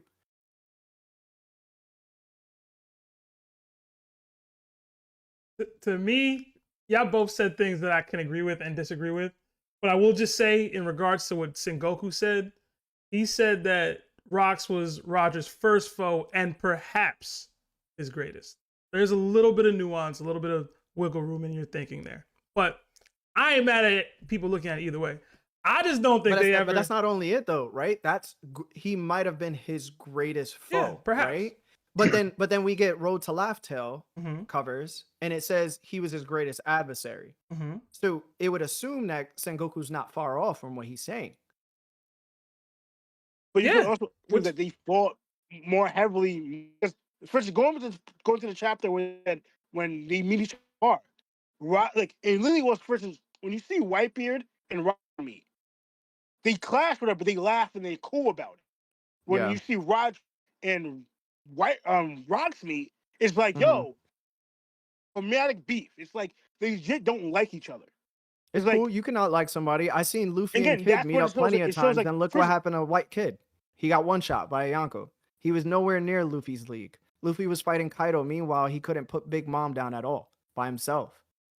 You could be a rival. That's cool. You could hate each other. That's cool. But we're talking about feats. We're talking about what you have under your belt. We're not talking about maybes. We're talking about the greatest percentages for what truly matters inside the story through what's being told to us. You can't just ignore a narrative all of a sudden because you want it to fit your agenda. That's not how it works. No, I'm not. I'm literally not doing- proving I through don't do many that, like, panels I don't what's do that being at all. said. I don't do that at all. Again, I'm gonna. Again, Okay. I'm, All right, bro. If you want me to do it now, I'll break down the strengths what Oda's showing us, Listen, showing that.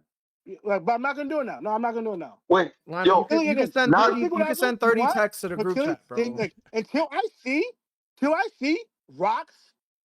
Again, we're gonna see it soon. Rocks really overpower Roger and show that I'm that much stronger than you.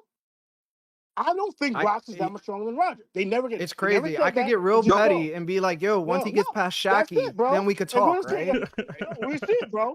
What'd you say? yo, not to stir the pot, right?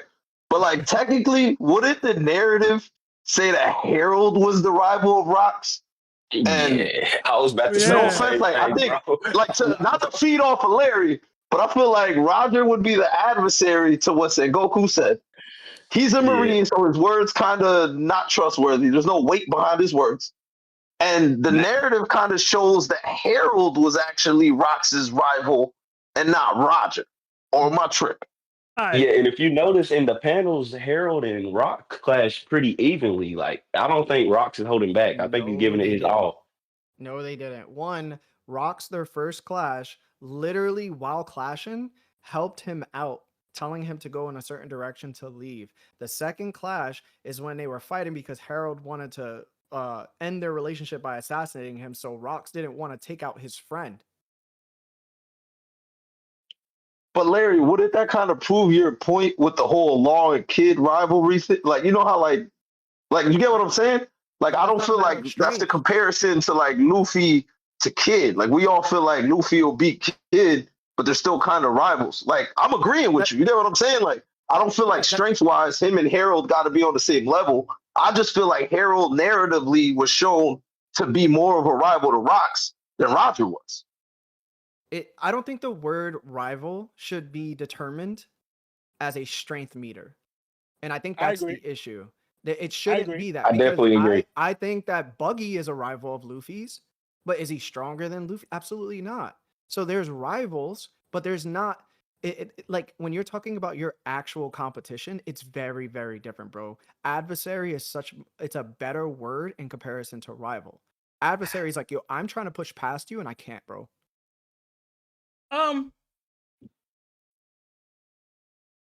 I agree with the point you made about the rivalries shouldn't determine strength or whatever. Like I agree with that. But we gonna have to move on, y'all. Geezy, thank you for sparking this. I didn't think I was getting Larry versus Lionel today. Nah, you're welcome for sure. I've been waiting to ask you guys this for like a year, bro. I've been waiting to ask you guys this for like a year. It just came up at the right time. Yeah, thank you guys for having me again for sure. Nah, thank you, Geezy. Appreciate you, bro. Yeah, thank you. Yeah, for sure. We do have a special guest in the building that did hit me up and wanted to give a take on this. So, but before that, I love that the votes was like, what even is the argument at this point? Larry's desire to glaze Xebec, 44%, and now it's unsure, 46%. Yeah, we got a $20 super chat from our guy, Shonen Showdown from the Shonen Syndicate, aka Rob. It says, "What's good, Our Kings? mans.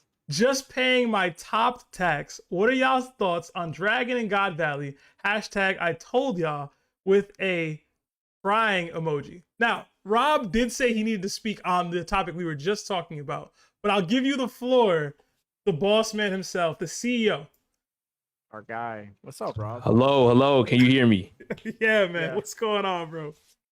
What's good, fellas? Initially I wanted to have a conversation about Dragon because as we see, Dragon has been looking ridiculous in God Valley. But I was just in chat a little earlier and some conversations were going around. So I want to actually clear some stuff up. Because apparently it's news to me, but I've ruined the One Piece community for my Sanji and Sabo takes. So apparently I said Sanji was over Zoro. I'm still trying to find the footage. I don't know where the footage is at, but I'm still trying to find it. But just to clear that up, just for people in the chat right now, I've always had Zoro over Sanji, but I've always said, hey, Sanji's coming up and this conversation is going to get scarier depending on how things pan out later on. I've given Zoro that hype with the haki, right? I've given him that hype with the haki, and I've said that his attack power is elite. But when it comes to speed and defenses and the fact that Sanji can recover now with the unlocking his Germa genes, we have to give Sanji some credit. Now we move on to Elbaf. We already know Zoro has Conqueror's haki. It looks like there's an opportunity for Sanji to get that power boost. We don't know if it's confirmed. We don't know what's going on. All I said is, hey, keep an eye out for that. Apparently that means I'm ruining the community. So I want to put that out there. Next up, Sabo. Listen, nobody has to agree with me on my Sabo takes. I don't voice my opinions strictly for people to agree with me. I don't know why this is out there, why people think like I'm telling you how I feel about the story, right? Other people come through and they say they got a Kainu top 1. I don't see it at all, but it's all love at the end of the day. For me, I still think Sabo is Admiral level. I think he's elite. I'm gonna stand on that until I see something otherwise. But I just want to clear those two things up. If that ruined the One Piece community, I'm sorry. I'm not going to change my opinion, but I just don't want my words to be twisted. I do think Sabo can box with the Admiral, and I do still have Zoro over Sanji. But if Sanji gets that Conqueror's haki in Elbaf, he gets that power boost, conversations will need to start happening immediately that same day, because the attack power does go to Zoro, but the speed and the defense and the ability to heal yourself or recover does go to Sanji. Let's just put that out there. Now, gentlemen, hold on. let's talk about. Ask you one question. Go ahead. Who would you say is faster, King or Sanji? Who would I say is faster, King or Sanji? Based on the fact that Queen couldn't perceive where Sanji was at, and this is same Queen that boxed against the likes of Marco. I think Sanji's in that conversation of being one of the fastest characters in One Piece. Like, okay, he's not the fastest character in One Piece. I'm saying he's in that conversation. So do you think that Sanji without the suit on is the same with the suit on? Like, because he has his Germa genes activated and the suit activates his Germa genes? Well, I mean, that is basically, we did see that against his fight with Queen, right? We saw, like, without the suit on, he was recovering. Literally, he was recovering after being damaged. So you're saying that Sanji's the same person now without the suit as if he did have the suit on, right? Well, let's look at what happened in Egghead, right? When Sanji was attacked directly from S-Shark. What did S-Shark do to him? I mean, Sanji literally ate it. No difficulty whatsoever. So I think but that's what I'm saying. So is it the same way when he has the suit on too? Like if he put the suit on during that moment, do you think the same thing would have happened? What, with S-Shark? Are you saying in Wano? Like he would have got punched in the face with the suit on, and it would have been the same effect because the Germa genes are now, Yeah, the Germa genes have been activated. I think the suit unlocked those Germa genes. Do you think it's the same effect though? Like if he was to wear the suit and he got punched in the face the same way, it would have been the same result. Oh, you're saying? Hold on, Rob. I think what you got to add to that, Larry, is what Sanji is wearing the suit. If it's the Sanji that it happened to, then obviously it would be the same. But if it's the Sanji before the Germa genes were unlocked, is the question or not? I'm saying Sanji with the suit is the same Sanji we're seeing right now. I don't think so. Yeah, I don't think so either. But the suit gave him all of the abilities he has now. That's the reason why he doesn't need the suit anymore. He's the same Sanji in the suit that he is right now. No, the suit activated the genes. The genes have allowed him to go beyond what the suit gave him. That's my view of it. That I see it the same way Seb is saying. Exactly. He got faster with the suit on. He was indestructible with the suit on. He would have been able to regenerate the same way because of the suit. He's doing all the things he's doing now as if he has the suit on. Could he recover because of the suit? Was that a thing? Like, did he break bones and then get stepped back in place with the suit on? Like, I don't remember that. He I saw it with the suit. The suit was the power up. With the suit on, page one slammed him. Hold on, but it gave him the speed. It gave him the exoskeleton that he needed as well. That's why he didn't get chopped in half by King, right? Like he basically has the same powers as the suit. The only thing he doesn't have is being able to turn invisible, but he does that through speed. So that's they're saying like it's the equivalent. Wait, but don't his siblings get a power up when they wear the suit? So like I feel like now wouldn't Sanji get a power up too if he wore the suit? Like if he opened up the can right now in Elbaf, I feel like that Sanji with the can, like with the suit, is going to be stronger than Sanji without the suit. Is that your question? My question is Sanji in the suit the same Sanji we're seeing right now? I don't think so.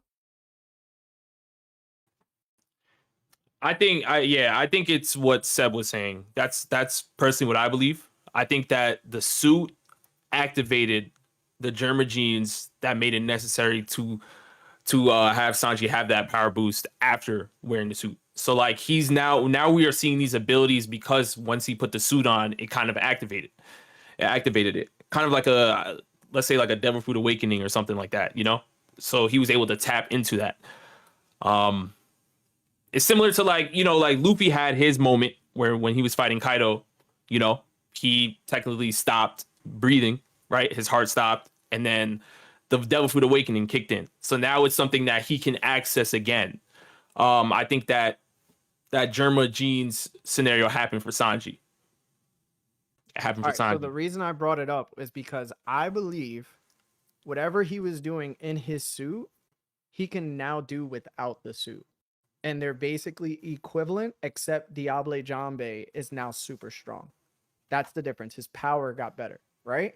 So in my head, I saw Sanji with the suit on, and I saw King, who's not as fast as him, was easily able to block all of his kicks, and he kept up with his speed when he wasn't even looking at him. He was able to block him. And then he was able to counter and attack him.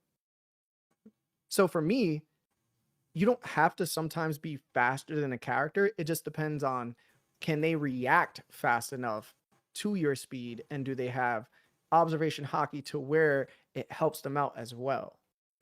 And for me, even if Sanji did get Conqueror's hockey, that doesn't put him over Zoro, and he's still not in competition because one, Zoro has been using Conqueror's hockey longer than him. He knows how to utilize it to a degree. And also, he can keep up with Sanji's speed if needed to, because Queen's perception of invisibility from his high speed is of Queen's perspective. It's not of a first commander's perspective or near an admiral level's perspective. It's a second commander's perspective. So let me ask you this, Larry. When Scopper Gabon mentioned to Zoro that he does not know how to control his hockey, what did that mean to you? It means that some people use their hockey without knowing that they're using it. Okay. So do you think it's fair to say that because we do know Sanji has observation, we were seeing that in Wano, right? So do you think it's fair to say that Zoro is having a better handle on Conqueror's hockey even though he doesn't know what he's doing? Or do you think it's a situation of if Sanji unlocks it in Elbaf as well, that's something that would close the gap? Or do you think that still, even though Zoro was confirmed to not know what he does not know what he's doing with his Conqueror's hockey, he still has the leg up on Sanji just because he's had it longer than him, even though he doesn't know what he's doing with it? Versus like if Sanji unlocks it, like, because that doesn't mean the same thing is going to happen to Sanji, right? There are characters that once they get hockey, they immediately start learning things and unlocking things in battle. Example, Law, right? In Law's fight against Blackbeard, right? He was learning how to hone his hockey in battle. A battle is definitely going to happen on Elbaf. We are literally in the midst of that. Do you not see Sanji if he does unlock Conqueror's Haki, being like, okay, let me figure out how to use this. I don't think he has enough time in order to do anything of that nature because one, Zoro has fought somebody with a stronger body than an exoskeleton. It literally required Conqueror's Haki in order to cut this person. So Sanji isn't stronger than a Lunarian durability or endurance wise, right? So that's already out of the way. So if it turns out that Sanji starts using Conqueror's Haki itself, that still doesn't put him to the level of Zoro's Conqueror's Haki, especially since Zoro had it in 2 fights that we know so far. I believe he used it against Saint Ethan too. So that's 3 fights that he's been in that he's been able to use his Conqueror's Haki. But I believe that Queen mention I feel like he compared Sanji's defenses to that of a Lunarian before, right? I gotta find the direct panel, but he was trying to figure out what Sanji had from his Germa genes. He wondered if he was being experimented with Lunarian DNA or not. He was just asking, like, "Yo, what judge give you, bro?" Based on what? Just out of nowhere? No, it was the flames. It was the conjuring of flames, to my understanding. It was the conjuring. It wasn't about the defense. Okay. It was the conjuring of the flames at that point. Okay, so that's something that's reminiscent of Lunarian features, though, right? Even from, let's say, like an attack perspective as well, right? But even if that is the case, right? Because I personally, based on seeing Sanji literally tank an attack from S-Shark, no difficulty whatsoever, and the fact that he can heal, he can recover, I don't think that's something that could be looked over. Now, again, to everybody in the chat and to y'all too, Larry, whatever, I still currently have Zoro over Sanji. I just want to make that clear. I still have Zoro over Sanji currently. All I'm saying is I do think the gap will be closing a significant amount if Sanji gets Conquerors in Elbaf. I do believe that. So 2 things, right? One, the first one, Queen was also guessing if Sanji had invisibility, but it was just high speed. So he was just saying things and then being wrong about it. So if he's saying, yo, you have Lunarian DNA, it's likely he's just guessing, yo, you turned your flames on. That's it. And then 2, right? It's I forgot the other thing you said. Never mind. I don't know the second part. My bad. You reacted to the him tanking the Seraphim, the S-Shark. Oh, attack. yes. Yeah. Okay. So S-Shark is not using Haki hardening. He may be using regular Haki, but he's not using Haki hardening, right? These are also not people by Lawrence's standards. They're just machines. They don't have they have will Haki powers. though. They can use Haki. They do have Haki. I don't know if he was using it in that Haki, moment, but I don't know. Yeah. But he wasn't using Haki hardening because we would have saw it. And he doesn't have Conqueror's Haki. He also doesn't know a specific type of advanced armament, right? So for me, that S-Shark move doesn't really matter to me because I know Zoro cuts harder than that. I know Zoro could get through that Lunarian if he wanted to pretty easily because he fought a stronger Lunarian who's an adult, who's an ancient Zoan on top of that. And then also he has armament Haki who can block himself if needed to. So that S-Shark doesn't really compare in terms of like attack power. You know what I'm saying? So to me, it's like, I just don't see how Sanji immediately giving him Conqueror's Haki is going to be any different from what he's usually doing now. I mean, if you think Sanji's just going to immediately just start competing with Zoro because he just got it, I feel like that's kind of like unfair because Zoro has used it in 3 fights so far. I'm not saying whether it's fair or unfair. What I'm saying is that because we've seen this happen with characters before. There've been characters that have been in the gym much longer than other characters, right? And then they've had their power boost, and now all of a sudden the gap has been closing, right? So I'm not saying whether it's fair or unfair. I'm just saying that based on the speed and defenses, and again, I feel like we're kind of glossing over the fact that Sanji can recover. Okay, I just want to put that out there. He can heal. He can literally recover himself. That's something that's what I do.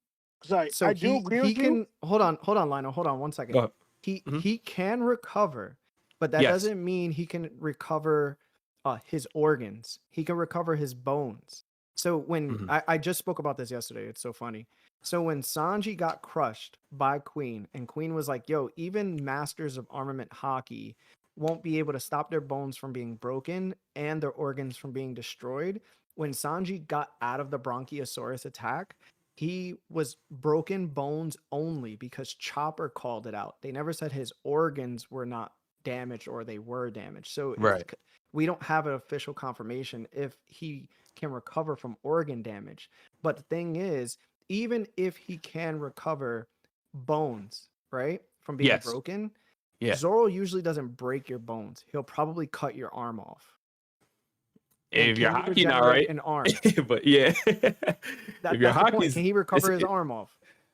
No. He wouldn't. I feel like no, he couldn't. He's not. He doesn't have that emu regeneration type thing, right? He doesn't have that. And like he cut Lunarian. He cut King, like his wing. He cut his wing off. Was King's flame on or off when that happened? You can't really tell because it was off. Yeah, I looked at it. What it looks like could be the flames is literally his hair. His hair flips up as if it's a flame. I looked at it closely. Yo, it's so really like if you look tell. at it, it's his hair. That the whole time when I saw it, I always thought it was his flames. But I'm thinking when I re-looked at it and you see his back, there's no flames, and that's his hair flipped up at it.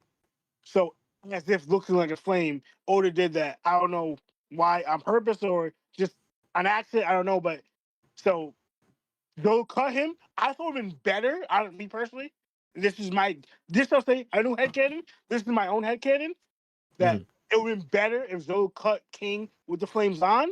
But the fact that he didn't do that, it changes. We don't know now. But like that was his hair, not flames. But, hold on, but I will say this though, right? Even if we wanted to say like he didn't cut his wing off with the flame on, we could speculate that it probably wasn't on. He was shown to cut King when his flame was on. So it's not impossible to say like he didn't cut him with his flame on. We have proof. He cut it when his flame was on and when his flame was off. Yeah, I don't know. Well, Rob, you were trying to make a point, so finish your point. I was gonna help Rob's point with the Sanji thing. I do say with the raid suit, it did help Sanji, but I what they showed in the manga, Sanji didn't awaken his exoskeleton because like the first time he put it against page 1, then he put it again on King, but Sanji didn't really feel the effects of the exoskeleton when they showed until his battle with Queen, and that was a little bit later on. Because Sanji's saying, they're telling Zoro, I feel weird. Like, I feel off. There's something wrong. Like, he felt not, like, something, something's going on with his body. So I don't know how much this raid suit helped Sanji and those moments with his exoskeleton. Because we already know that Sanji, for instance, the kids, his brothers, they were superhuman and whatever from childbirth onwards. But they only reached they got a certain strength. To our knowledge, like they should be a lot stronger, like going by whatever. Like they show like Katatiri, not Katatiri, but they couldn't be Katatiri. They couldn't be smooth. Like they were just beating them up. Period. It's like I have to be a lot higher. I'm not trying to downgrade them, but like showing that they just whatever they at birth, they increased their strength, but they didn't get any stronger since then. Really, like. If you look at it, Sanji, who's weaker than them, right? From birth, from his own strength and training or whatever, was able to hurt and beat Yanji, who's already at a younger age when we saw it. They beat them, he beat Sanji up when they were kids. So your human strength should be even stronger than Sanji's. But Sanji, again, through his own willpower, strength, whatever, even beat up Yanji. That he's able to keep up with all his other brothers. You can even argue that Sanji, before the exoskeleton, is kind of beat all his brothers in a fight because he got his own strength. He not from an exoskeleton, not through science, from his own training. He got superhuman strength. Yeah. Then he went through and off that he got his superhuman strength. Now the exoskeleton is awakening what he already has. So he already has superhuman strength. Now the exoskeleton is awakening more what he already has. Think of it as a Zoan. that you have a zone that you're already strong. Again, like Kaido, I'm only strong and I need a zone ability. That's just gonna amp up my ability. I know it's different, but that's the own reference I'm making. Like Sanji already reached superhuman strength already. The fact that we saw what he's able to do pre-time skip. Now the skeleton awakened something inside his body. He got maybe a little taste of it, I would say, with his raid suit. But again, Sanji never mentioned that he was feeling weird when he was wearing the raid suit. He only felt it weird after the 2 instances he put it on against Page One, against King when he got hit. And Sanji walks up, like Sanji gets hit by King, but next panel, all the Straw Hats squad up. Sanji's fixing his tie, and they're all ready for battle. Again, Sanji didn't feel at all until later. Sanji's running around fighting. Until he's fight with Queen, that he starts feeling the actual effects of the exoskeleton the racer was doing to him. That's when he became more durable, more faster. Yeah, and that's just that's just the start of it. Which is I'm bringing up as in we see examples of Luffy just awakening his Boshoku Haki through training and his king disposition. It's clumsy at first, it's not fully at its full power or apex, whatever. But Kaido even knows it. You awaken a new power, but it's clumsy, it's whatever. He knocked off Luffy off Onigashima. Saying that Luffy Luffy awakened it, but it still wasn't properly trained. It still wasn't at its supposed to be at its moment. It wasn't fully mastered. Same with Zolo. Zolo awakened his conquerors, whatever, but Zolo still needs training. To me, it's the same thing, like an ability with others, with Logias, Paramecias, and Zoans. It's the same thing with Sanji's exoskeleton. What Sanji showed with Queen, that's just the start of it. Sanji's footing getting comfortable in his body, his new awakened power. He was still getting used to it. We don't know Sanji at his full awakened, mastered. We don't even know we don't know with a superhuman already being infusing with a new superhuman exoskeleton. Because again, they're supposed to be superhuman at the start of birth. Sanji already reached superhuman already just through training and his own personal right. Then he got his exoskeleton. So that we don't know what that even means in the One Piece. I'm not saying Sanji's going to be the strongest or end all be all, but that's what I'm saying. But whatever. Yeah. All Yeah. right, Rob. Yeah. No. I mean, basically to kind of piggyback off that just a little bit. But I know more people are waiting to hop in the call, so I'll be quick. But yeah, man, I mean, the way Sanji destroyed Queen, it was not we didn't get to see Sanji's version of Zoro's Ashura attack, like we are still waiting to see that. Now you can say maybe it's the Ifrit Jambe, but I think based on what we were seeing from Wano, and now we're moving on to Elbaf, like I feel like there's going to possibly be another power boost, another higher ceiling for Sanji to achieve. Granted, we have to see if Scott Gaban was talking about Sanji. Now, we don't know for sure. It's just that was just a conversation. That's what made me bring up the Zoro and Sanji comparison at that time, because I was like, if Scott Gaban happens to be talking about Sanji, hey, that opens up the doors to Sanji maybe opening ACOC or something like that. So we just have to look out for that. And you already know how I feel about Sabo already, so you already know what it is. My last thing, just real quick. I've been hearing all the slander out there. All Dragon does is look east. All Dragon does is look east. Now, in regards to the super chat I sent, I want to hear you guys give your take on how Dragon is looking so far in God Valley, because I've heard your opinions on Garp already, right? I feel like Dragon is, a lot of people are now coming outside saying, oh, Dragon's the only true hero in One Piece. I'm like, oh, okay, interesting. Oh, interesting, because I've been fighting the fight for how many years, So I just want to hear what you guys feel. Do you guys feel like this is great for Dragon's character, for his story, and we're gearing up for something magnificent maybe next chapter? Or do you think like, all right, Rob, I mean, this is this cool little moment, let Dragon go back to keep looking east? Sup can go. Okay. So I gave my thoughts on the stream on Monday, but I can re-elaborate here. I really did enjoy what we saw from Dragon in this chapter. And to me, I called back to my original thoughts about him not spinning for Ginny. I always understood not going, but I wanted to see, and I don't know if you remember, Rob or Larry, I complained that we didn't see any human reaction from him for not going. I wanted to see some internal struggle, some conflict, why he didn't go. And maybe it's on me that I didn't think that he's just stoic now because he's already had to deal with so many of these moments in the past. But it's very possible that, well, this chapter kind of showed it. Like, you saw Dragon reacting, throwing up even at the thought of his action or inaction causing the deaths of more people, the deaths of these kids he was trying to save, or the beheading of his entire platoon. So I like that humanization of his character. I've always said I'm not a big fan of the mysterious dad trope in anime. For me, for a long time, Dragon's just basically been the poster child of that, and to a degree worse, because he's had moments that he could have shown something, he just didn't do anything.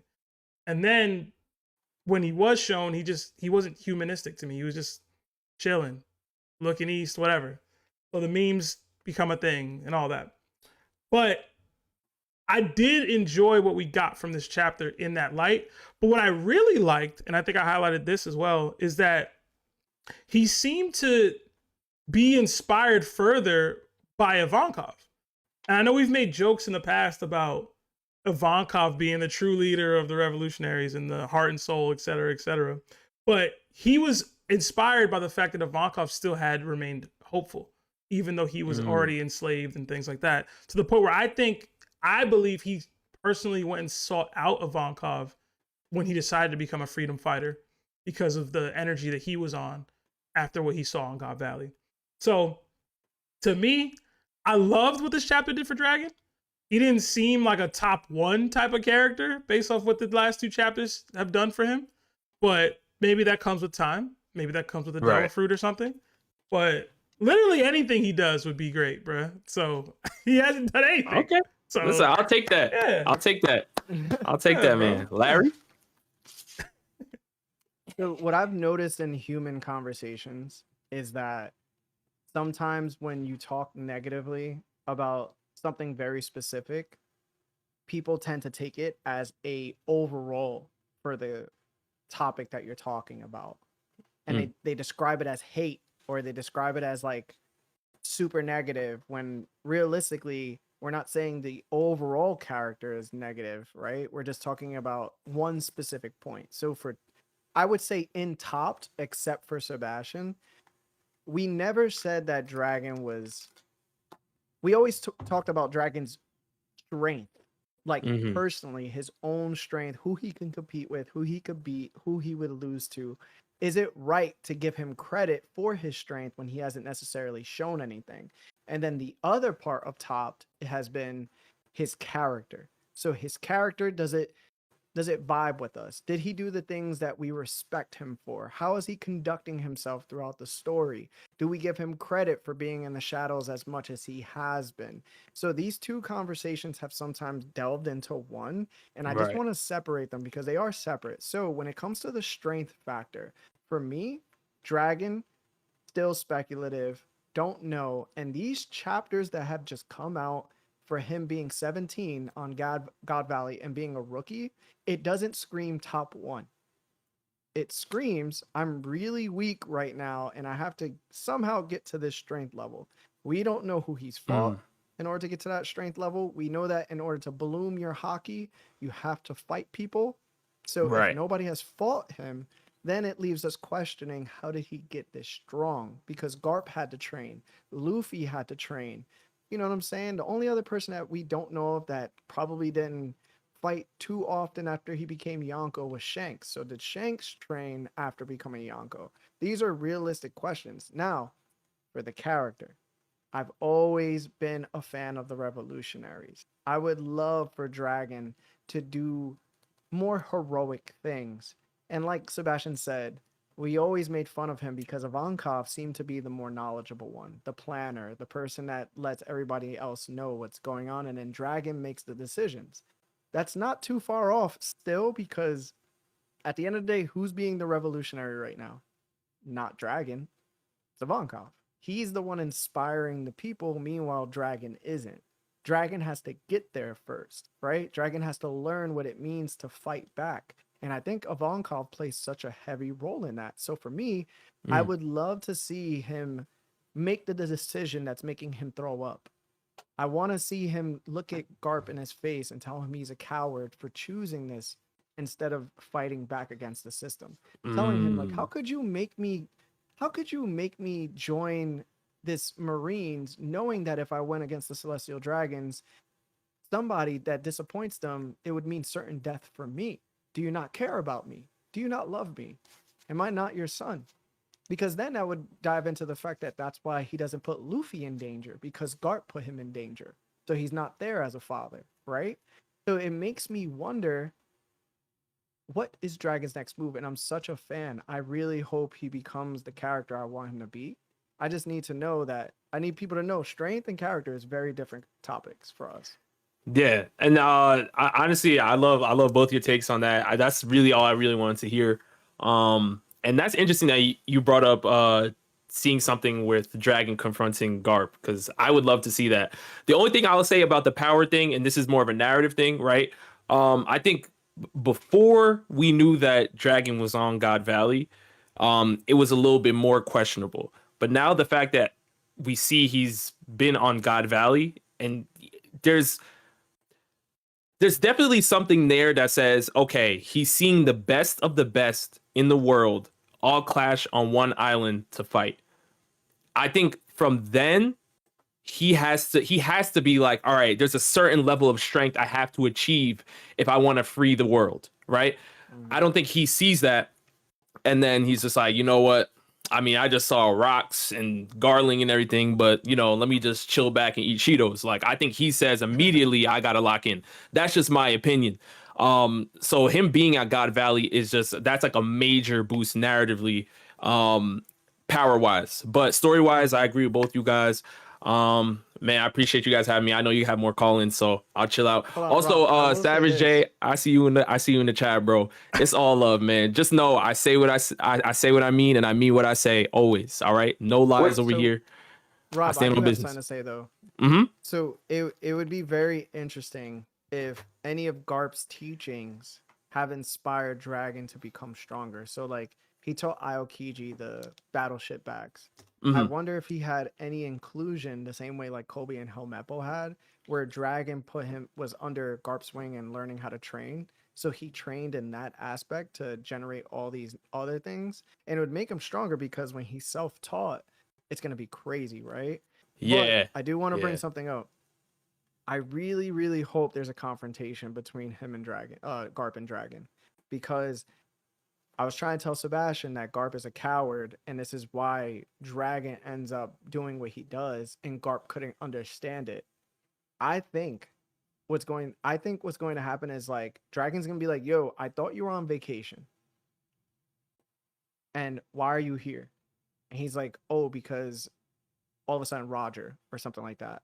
And he gets so upset because now he knows why Garp goes on vacation probably every 3 years. Hold on. So he's like, yo, now I know the truth. You're really a coward because you refuse to look east because you're too busy looking west. You don't want to look at what's real. And there it goes. It goes, this is why I'm doing what I'm doing. I don't want to be the person you choose to be. I would love for this to happen. And that's the reason why he was on vacation. And he was like, oh, you came because of Roger? You came because of Roger. Wow. Like, bro. I would love that. I mean, me too. I would hate it for Garp as a character, but I would love that moment. But Garp has been getting cooked since we found out about the whole God Valley scenario, right? So like, yeah, I would love that. Like, because I always thought about more so like Luffy reuniting with his father, but Larry, you're opening that door up of like Dragon reuniting with his father. Like, that's gonna be another thing, you know? I like that. telling you, bro, I'm a huge fan of Dragon. I just want his strength to be real. Like I gotta see where he has to be the hero. He has to be the guy. Yeah. I've always believed in him story wise, so that kind of like spilled over into the power side too, with with the Sabo. It tends to do that. It tends to do that. Yeah. But I appreciate y'all having me, man. I appreciate you coming through, bro. Thank you. Sir. Yes, sir. Wait, but Rob, what's up? What triggered you so much to come clear the air? Yo, right. Listen. Yeah. Listen. That's my question. You were kind of triggered. Listen, man. I for real, I was chilling. I came here because I wanted to hear your takes on Dragon, but then I'm seeing some people in the chat were like, yo, Rob's ruining the community because of Sanji and Sabo. And what's crazy is that I see somebody I believe it was Savage J, all love to him, but I think he mentioned ZKK at one point, which to me, what ZKK did to the community was like, if we can go into that, we'll be here for another 24 hours, right? So I just feel like at the end of the day, we all have our opinions, we all love the same story, and we all have our takes. But I say what I mean, and I mean what I say. Like I'm never gonna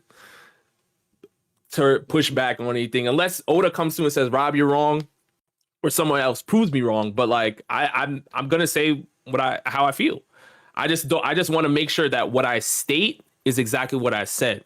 And what I was seeing in the chat was stuff that I'd never said. Like I'd never said that stuff. So I came here to clear the air of how I actually feel about those things. Listen, So, man, but the absence to evidence isn't the evidence to absence, bro. Don't quote anything that Seb ever says. Yo, Don't listen. quote it. Listen, So man. this is what I'll tell you, Rob. I always tell the twins and Seb, don't read nothing that anybody writes, bro. Don't. But I'll tell you this, chat. I know y'all here, bro. Can we get a huge W in the chat for our boy Shonen, bro? Can I see a bunch of chat? Can I see a bunch of hearts? He ain't feeling too loved right now. Can I get some hearts, bro? Y'all ain't knock him some up hearts, this, bro. y'all ain't gotta do that, man. It's all love. Throw some hearts in the listen. chat for Shonen, bro. Man, it's all love, bro. It's all love. I just want to make sure I'm like, listen, if I said something, I want to make sure I clear the air and be like, yo, this is actually what I said. Like, you know what I'm saying? But it's all love either way. I'm still gonna say how I feel. You know what I mean? I'm not switching up on anything. So there it goes. Look at it popping in chat now. I love y'all. Man, I appreciate y'all, man. I appreciate y'all, bro. I don't want to hold on. I know you got people. Yeah, I know y'all big time. So y'all got a bunch of people waiting. So have a good night, bro. And y'all, if y'all haven't already, please follow Shonen Showdown on all socials, on Twitter, on YouTube. He puts out dope content. I know he had a One Piece Hall of Fame yesterday. I did. I don't think Dofi made the cut, so I'm a little butthurt, but it is what it is. That's gonna be. That video is being edited right now as we speak. So, for anybody that missed the stream, I'm gonna condense it down, and you guys could check it out and see. But it wasn't just me. All right, it was all of us together, and I thought it was a really fun. It's a really fun concept. So I'm hoping to possibly bring it to some other series or doing other versions with One Piece characters. So we'll see. We'll see. Bro had Garp as #1 for Hall of Fame Marine, bro. Listen, that's the name that came up immediately, it's like, is he not? As a Marine? Rob, is he not? So what Larry just said, bro, just don't read the comments. Just don't read the comments. Yeah, you're right. You're right, bro. I feel like Garp should be the top 1 Marine. He's the hero of the Marines. He's the most known Marine. He's the strongest Marine. He's all the things. He's the quintessential Marine. Even your knocks on him are a part of Marine ideology. Like it's just the only thing, Seb, the only thing is that Garp had the opportunity to become Fleet Admiral. No, he didn't. He turned it down. No, he didn't. You know what I'm saying? No, he didn't. So, because he had that power, bro. He had that power. He had the power to become Admiral. Fleet Admiral is different. They never would have promoted Garp to Fleet Admiral. Or Admiral. Well, Admiral. Yo, Still, he didn't pursue a higher rank. What happened? Who took out Yonko, yo? Has any Marine ever taken out Yonko? Who took down who? Oh, Akainu? Come on, man. Akainu took out Whitebeard. That was Blackbeard. What you mean?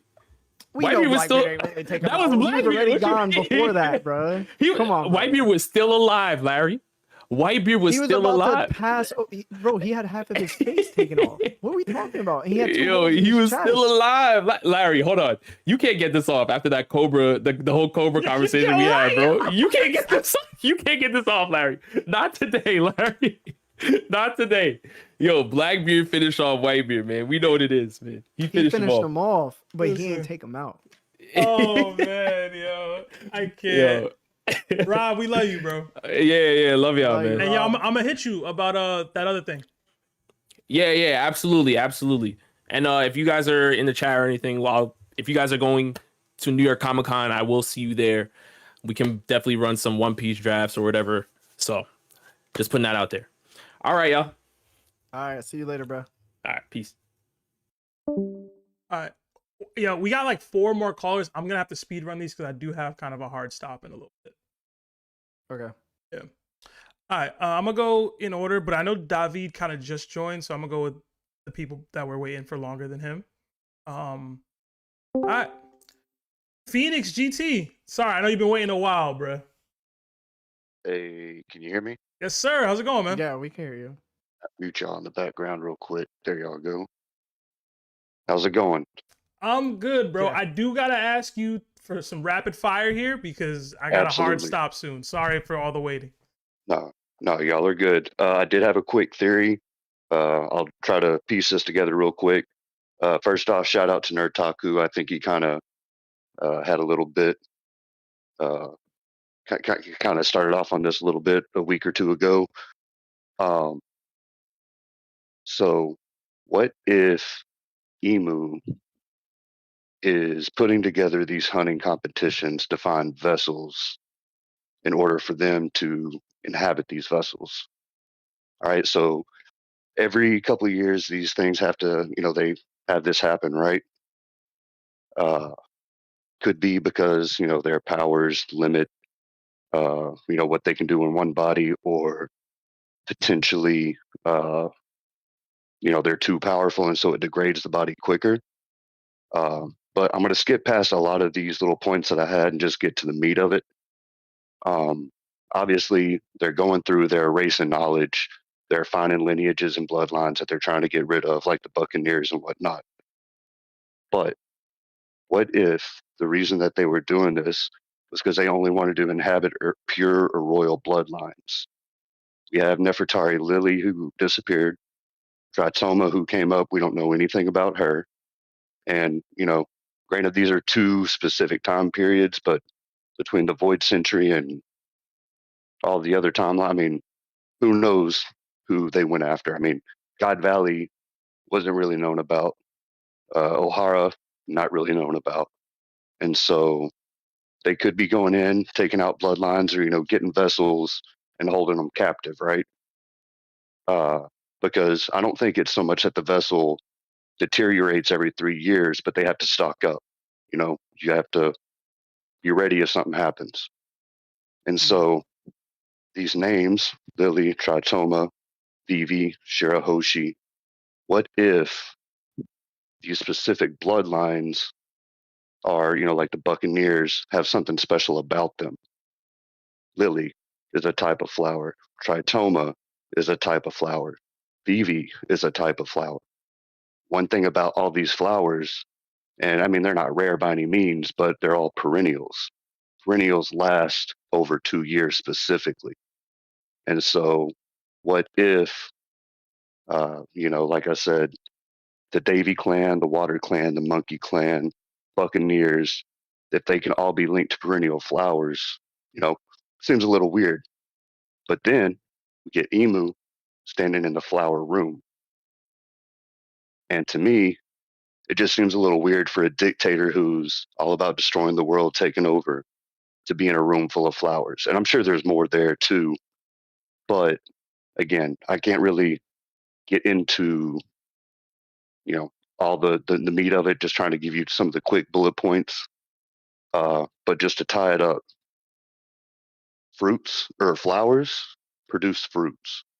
So what if these clans were like the original propagators of the first devil fruit?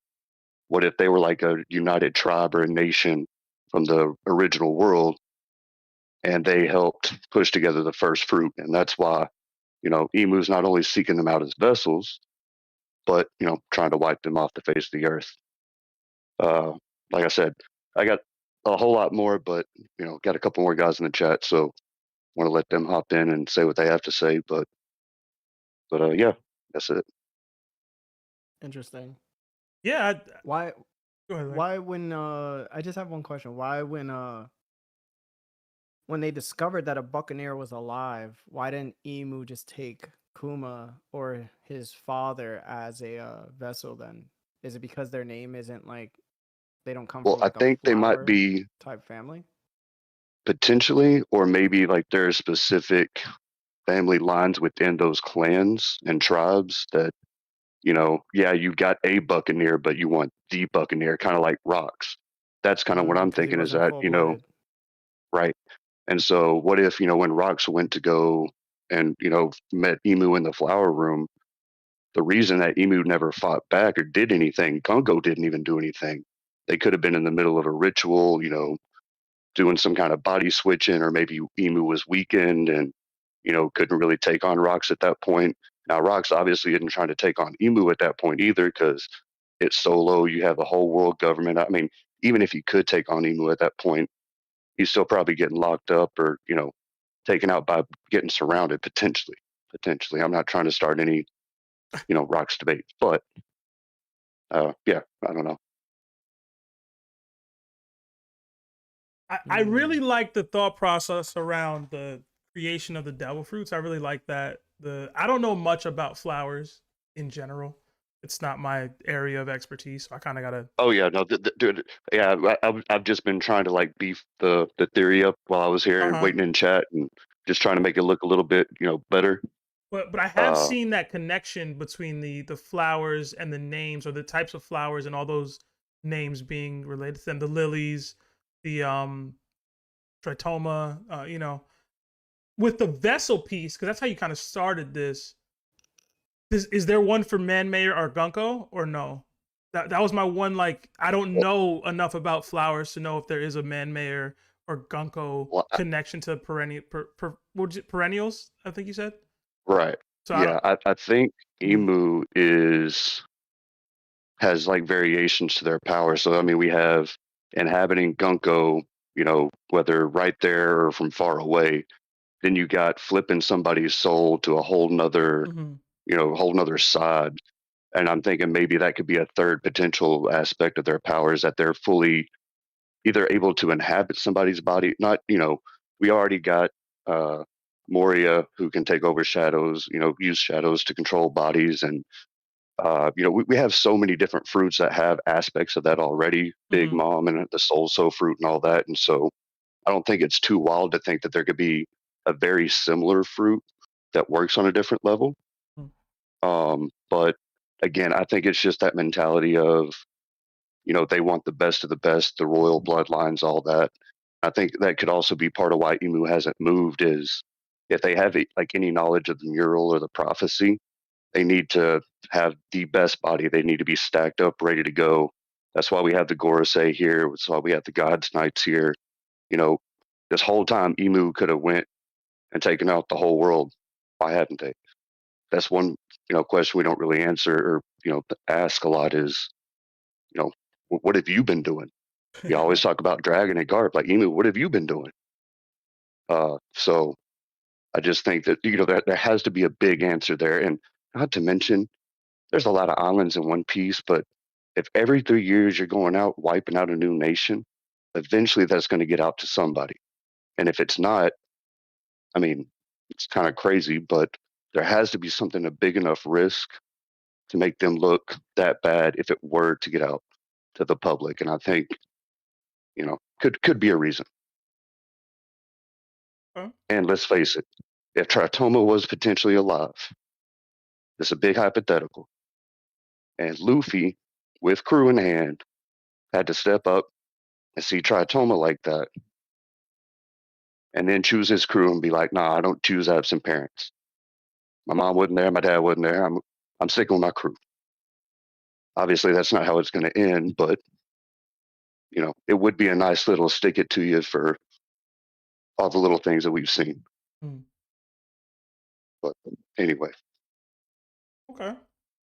Feenix, that was a really dope theory, man. I like that. I'd like to hear the other elements at a later date, or send them to me, or I guess I can ping Taku. But I'll drop you there. But definitely interested in that one. If anything, post a full theory in the theories channel. That way I could read it through it.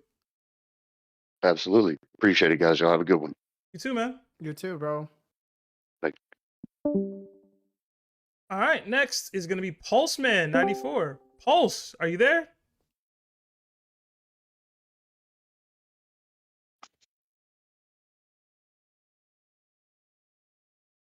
Pulse going once? I see you went off mute. No, I'm on. Hello? Hello? Yeah, we can hear you, man. What's up? I'm good. How you guys doing? We're good, man. We're doing rapid fire. I kind of have to close out a little bit. So hit us. What's your theory, question, or whatever? So I did have a theory, but knowing that you guys don't have time and I know you got to do your trip for work, I'm gonna skip that part till next time. I basically want to kind of fire back at what you guys were talking about. Garp's knowledge regarding the corruption, the world government, and all those speculations regarding, there being supposed proof. So regarding this, I'm not really big on speculation regarding this. I thought really long and hard and had to do my own research. And so what I'm basically going to do is share with you guys chapters and the words in the panels for you guys to contemplate on. And, doesn't have to be today or anything like that, but something for you guys to think about and maybe, give me an answer and, more or less more solid proof regarding, Garp's, passiveness or, that, yes, he really is exactly what it is, you guys and Larry are saying that he is. So the biggest one is, what Larry was saying was Garp's taking those vacations, knowing that he was aware of these hunting games. And so just basically just getting to the point, chapter 1096. It's the panel after the Celestial Dragons were announcing and saying, all right, there's the rabbits, let's go. It then cuts to the middle of the conversation between Kong and Garp. It starts with Navy headquarters, and Garp asks, why such a remote island while he's on vacation? So basically, at this point, we know that Kong was informing him of a situation on God Valley. And what was interesting to me was Kong's reaction to Garp's question. Kong says, and I quote, I can't tell you. Please, Garp, just go. And when I read that, it really made me think, like, if Garp actually knew what was going on this island, and if he actually planned this vacation or knew, why would he question it? To me, that just shows that he wasn't aware of this kind of thing going on. And of course, with I think a week or two ago, when it was discussed about Rock saying that Garp hates the brass, and to a certain extent, I can agree that Garp was aware of some parts of the Navy and the world government weren't the best people. But of course, as Harold responded, it's an organization, a big organization. So yeah, there's going to be some bad people, but as a whole. And so for me, like, what I get from is that, Garp was aware, like, yes, there wasn't really the best people, but, as a whole, it's a good thing. It's a good thing. Now, if, Garp had previous knowledge of, oh my goodness, they're not the greatest, why would Kong withheld this information of the games if Garp supposedly knew? And that just makes me think there. Like, why would Kong refuse to tell him? Like, that just leads a huge question, like, like, you know what I mean? Yeah. And I went from this with the, like with you, Larry, like with your comments about Garp, like this was, fueled by that. And not just to totally defend, but it's a great question of Garp as a character, and with his actions or inactions, it just made me question it, and it just led me to just really think about it. And these panels and these chapters really made me just think, like, maybe there's more to the story. And of course, now we're getting into God Valley, and there's a huge potential during this panel, or even whenever we cut to present day with Garp and Aokiji, like we'll learn more about those motivations and those kind of reasons. Like for me, like I'm hoping that we're going to get more information on this to get a better understanding, instead of, all of a sudden speculating and just, all of a sudden concluding that Garp is this kind of guy, which I don't think he is. Is he perfect? No, he is nowhere. He is nowhere close to perfect. He's a terrible grandfather and a father. But as far as, all these things about him as, morally in this sense, it's just something to think about. And these panels and these chapters made me really think about it and really question of, are these accusations even true? But of course, we don't know the conclusion of God Valley. And for me, I'm just looking forward to that. Whether or not I'm right or wrong, I'm extremely curious on this, side of the fence. So I'll say one thing. You're absolutely right that he might have not known that the native hunting competition was happening or what it was. But in that very next panel of why he axes Kong, he says, "Why such a remote island?" And he goes, "I can't tell you. Please, Garp, just go. We're not certain yet, but we can't afford to take chances." And then Garp's response is, "Oh, is this the Celestial Dragons' little field trip? I warned you not to mess with Full-Lead, but who listens to me?" So even though he might have not known that these native hunting competitions were happening, it's very possible he just took vacations when the Celestial Dragons happened to be going on these field trips because he didn't want to be a part of them.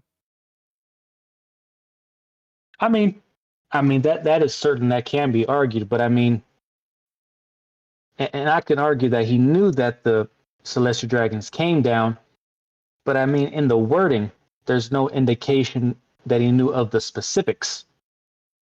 And I can back that. No, I'm just saying, but you're saying that it's possible. But what I'm saying is, because Kong refused to tell him, how can we be so sure? And once again, we won't know till God Valley happens. We're not gonna, we're not gonna know until Garp's actual reaction. Like for me, I feel like Garp's actual reaction will give that answer.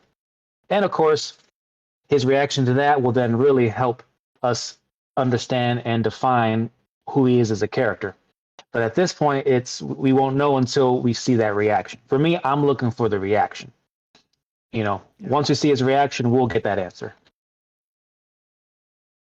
No, I appreciate it, Pulse. You came with receipts, and I enjoyed that. I went right to the chapter when you said it. I looked it up myself. Yeah, I'm looking at it. I remember reading this in the original, or at least not the official translation, and the wording was slightly different.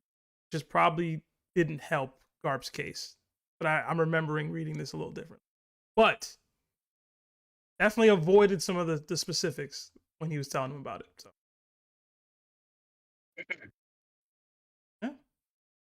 Yeah, that's pretty much it. I'm going to cut off from there. But thank you guys for the opportunity. Thank you, Larry, for putting this whole community thing together. As much as I know for a fact I'm on the whole opposite view regarding Garp. Like a year ago when you started talking all that stuff with Garp, I was so fuming. But at the same time, we all can appreciate our difference in opinions. But I will say, like, it's thanks to that, it honestly gave me the motivation to actually dive into One Piece, because there's just so much lore, so much opportunity to really give our thoughts on things. because, you know, when you really think about it, there's tens of thousands of pages of One Piece. Like, it's even longer than the Bible. So it's like, you know, One Piece is amazing. So, and I thank you for, you know, giving all of us the opportunity, because I'm literally the only one that can really discuss this. So, and also, Seb, I also appreciate, you know, the, you know, trying to defend Garp in the last podcast as well. But other than that, thank you very guys for everything, and hope you guys have a good night. You too, man. Oh, thank you, bro. Yeah, very respectful. you, man. Appreciate it. Yes, sir. Have a go, bro. Our fans be mad nice, yeah. Sometimes. Not to me. Reaper, what's up? I ain't been waiting a while, bro. Shoot, what's happening, stream? What's happening? How y'all doing? I always feel like I'm gonna die, bro, when he starts talking, bro. It's such a wild voice, bro. No offense, man. I hope you're not offended by that. But what's up, bro? I'm taking. We gotta be a little rapid fire. I have a hard stop, man. Oh yeah, for sure. Yeah, talk to me. I guess I got a quick question.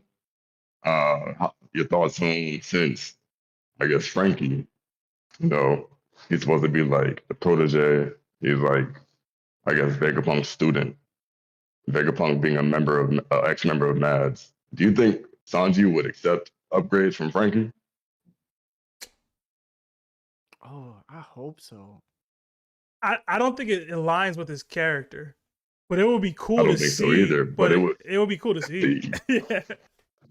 They call him Duke Dennis in the chat. I'm dead. I would like for Sanji to like receive shoes from Franky to be able to handle the barrage of kicks, or just like combat swords, you know, like to be able to deflect swords with his shoes because they're tough enough to do so. That'd be very interesting. I like that idea. And another thing, Seb, if I was there yesterday in that DDT, they would have went different with Zoro on God. You should have pulled up. That's on you. That's on you, bro. I should have. That's on you. Like, yo, I got Zoro fans in my DMs telling me that the voting was rigged and all this, bro. Y'all didn't show up for your mans.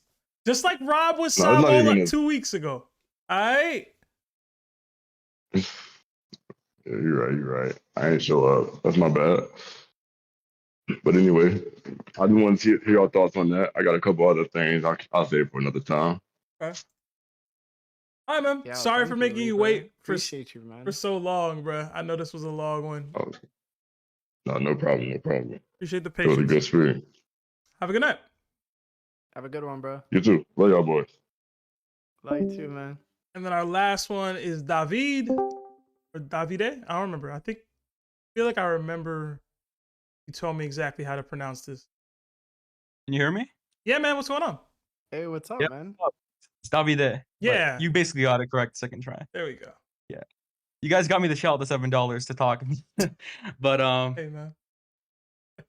I mean, it's a good scheme. I don't know what to say. But I don't know if you remember last time, but I went on the DDT and we kind of got into a little bit of a Shanks and Mihawk conversation. I'm not here to debate Shanks and Mihawk today, but I wanted to defend him a little bit against some of the slander that Larry has been giving him. Okay. Maybe some of the twins as well. So it's a quick piece. I'll just read it real quick. So a lot of the claims that have been made about Mihawk to slander him is that he directly admitted inferiority against Whitebeard, and that he had an attack that he wanted to use to gauge Whitebeard's strength, blocked by Jozu. But I have an objection to this based on two pieces of evidence. One, even if we conceded that Mihawk doesn't have named attacks, Mihawk still threw the slash at Whitebeard with one arm. Keep in mind, Mihawk doesn't think Shanks is worth dueling anymore because he can only use one of his arms. So why would a one-armed slash be anything but unserious? Now, of course, the obvious response is, well, what could have Mihawk possibly meant if not strength?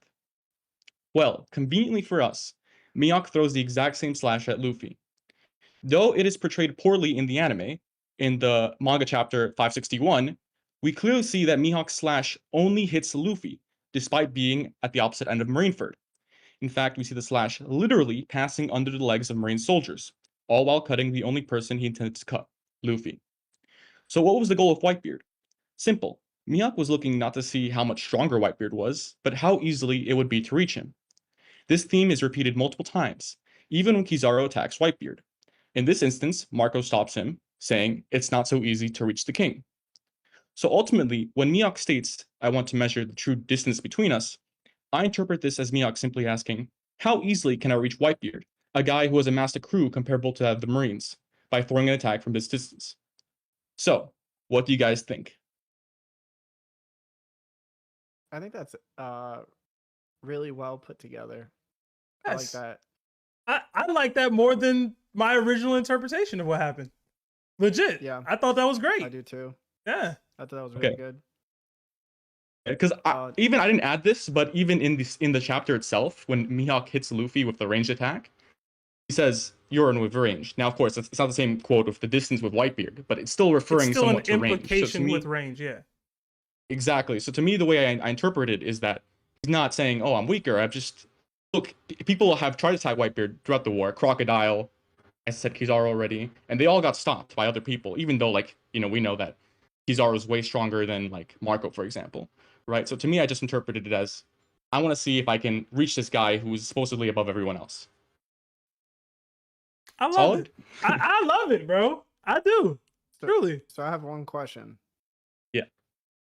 So the one arm thing, right? Yeah. That's basically him just testing the waters. Yeah.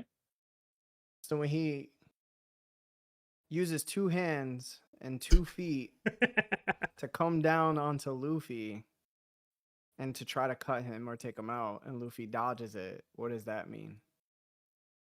I think it's a fair contention. My only thing is that I would say, well, let's put any other competent like hockey user in the same position Mihawk was in. Like, let's just put current Zoro in that position, right? Like, I think we all think that current Zoro is still below Mihawk to some extent, if we want to like argue and like, if you want to be fair, right? If you don't want to be like weird about it. So if Mihawk is over current Zoro, like I don't see like current Zoro going at like pre-time skip Luffy and like missing his attacks unless he's just also kind of testing the waters. But I get what you're saying. It's still like, it doesn't look good for Mihawk, but to me, it was more of him throwing strong attacks and seeing, let's see if someone stops in to save Luffy. But I think that's fair. Yeah, because I like your thinking, like the same way Seb says, but it's like I choose not to combat it because I like it so much now. But it makes me think like, well, I saw Mihawk slashing at Luffy, and just before that, he was asking if fate was to end this man's pirating career today by my hand, then let it be so. So he sends, I think he tried to attack him 11 times during Marineford, and he connected 3 times. Right. And it's like, if he's testing through fate, then it's like, well, I don't know how to make that fit into what I like about what you said. But if Zoro, let's like replace Mihawk with like current Zoro, for example, right? Would you think that like Luffy, if let's say like Zoro even connects 3 times with Luffy, you think Luffy's like just gonna take like attacks like that from current Zoro, conquer his coding attacks and just be fine? Like to me, it's a bit ludicrous that would suggest that Mihawk is actually like intending to put Luffy down. Like if Zoro was in that position, I think Zoro would kill Luffy if he hits him. Yes. I don't know how to explain this because I feel like it's not any of our interpretations that are like messed up. I feel like it's just Oda didn't know how to correlate Mihawk's strength in a way that made him feel like what we're feeling right now in the later stages of One Piece. I expect Mihawk should just do this easily. But it's like Mihawk says things and then his actions afterwards, it doesn't match the strength he's supposed to have. And I think that's the real struggle for me. I just wish what you were saying was true. Like, undoubtedly. I'm going to be honest. Like, I wish it was. I just think that Mihawk's probably the most disappointing, confusing character in the entire series. And it's not like it's not like we don't want to like him or love him. I feel like we all do. We all have this massive amount of respect. It's just like we want him to like earn it the same way like Shanks has, where Shanks has done things, you know, like that were very small and simple, such as like walking on a Whitebeard ship and breaking the ship itself with like Conqueror's Hockey. And we didn't understand it then, but now we're like, oh my God. But it's like we don't really have that with Mihawk. We don't have those little top tier moments. It's always shadowed by these really confusing Vista moments and the Whitebeard moment you mentioned. It's like I don't know why Oda wrote it that way. Like, why would he cause so much turbulence? You know, because it's fun. Yeah. Yes, we can debate Mihawk versus Shanks for 10 years. Yeah. Yo, you know what the funniest thing about this whole like measuring the distance thing is that one of Larry's biggest griefs with Marineford is the fact that you can't tell the difference between where the distances are at all. I forgot about that. I forgot about that. Yo, that's one of Larry's biggest issues. So I thought this was so funny. Larry, I wanted to add, I know how you were saying, I think in a recent episode, how like you used to love Mihawk, but then like the fan base like made you like hate him. I'm actually the same, but the opposite of you. So I actually like I held equal like respect for like Mihawk and Shanks. I always thought that Mihawk was like maybe not necessarily like stronger, but I always thought they were very comparable. So I would watch these episodes with you guys and be like, oh, Mihawk, he can't get past old Whitebeard. Oh, Mihawk, I don't know if he can get, I don't know, he's weaker than all the Yonko. And I'm like, nah, I can't take this Mihawk disrespect. So now I actually like don't like Shanks. And it's not even that I disliked him. Like I thought Shanks was cool, but now I don't like him anymore. And I can't enjoy him when he's on the panels. You've become so what you funny. Hate, Larry. You become what you hate. I don't understand. The thing is, I get like when you're a Mihawk fan why you would not favor Shanks, right? But it's like Shanks has shown us so much in such little time. Like the Whitebeard situation when he went on a ship and broke the ship, like I mentioned before, right? The clashing of him and Whitebeard, which split the sky pre-time skip. Then we go and even if Mihawk didn't think he was going to win against Shanks, Shanks still chose to initiate the fight first. And then we move on towards like Marineford. He's the first person to block Akainu's attack in the series and not receive damage, where Jinbei failed an attempt. Whitebeard got kind of bodied by him, right? And then we move forward, and then next thing you know, it's like Shanks, like Blackbeard didn't even think he was ready for Shanks. And then we move forward again, and it's like he goes to Wano, and he's like 50 miles away and shoots a hockey blast, which turns Alokia's Devil Fruit powers off. And he literally walks away because of it. There's so much to like about the dude because he's shown something, even if it's very little. I just don't know, like, I get the hype behind Mihawk, I get the curiosity, but you don't have to be curious about Shanks. And that's the part I don't get. I mean, what I will say is that I don't disrespect Shanks. Like I still respect his power and everything. I don't doubt that Shanks is powerful, and I could even, I mean, for me personally, like I could see Shanks being stronger than Mihawk, but it's not from like the angle that you guys usually take. Like you guys will usually say, oh, hockey this or this. But to me, hockey is part of swordsmanship, right? That's how Zoro's gotten stronger over the time skip. So for me, the route for Shanks being stronger than Mihawk, at least based off the portrayal, would be that there's some level of hockey that we don't know, like akin to like, you know, when he did the Wi-Fi hockey, or when he broke the ship. Like to me, I have to see more of that. If I see like a fighting style kind of around that sort of that like remote like hockey attack style, then I could say, well, Mihawk probably doesn't have this, and I can definitely put like Shanks above him. But for me, just based off the hockey and what we've seen so far, I just have to say, and based off the fact that Mihawk is Zoro's dream, not based off the title. Because if it's just based off the title, I don't trust the title like firsthand. right? Because we've seen like Whitebeard's title is probably fraudulent, even though he probably got it when he was strongest man. But I don't take it at face value, right? For me, Mihawk has to be the strongest because he's Zoro's dream, and unless Zoro's dream is fraudulent, then I have to believe Mihawk is the strongest. But at the same time, like you said, Shanks is the portrayal. He's done this stuff. He wanted the ship. He confronted Whitebeard. So for me, I would be mad if he said if Shanks stronger. But for me, based on the hard evidence right now, I just have Mihawk over him, just in terms of narrative. But so this is where like I get really confused too when people say like hockey is swordsmanship as well. It's just everybody can access hockey. Everybody cannot access a sword unless they pick it up and start using it.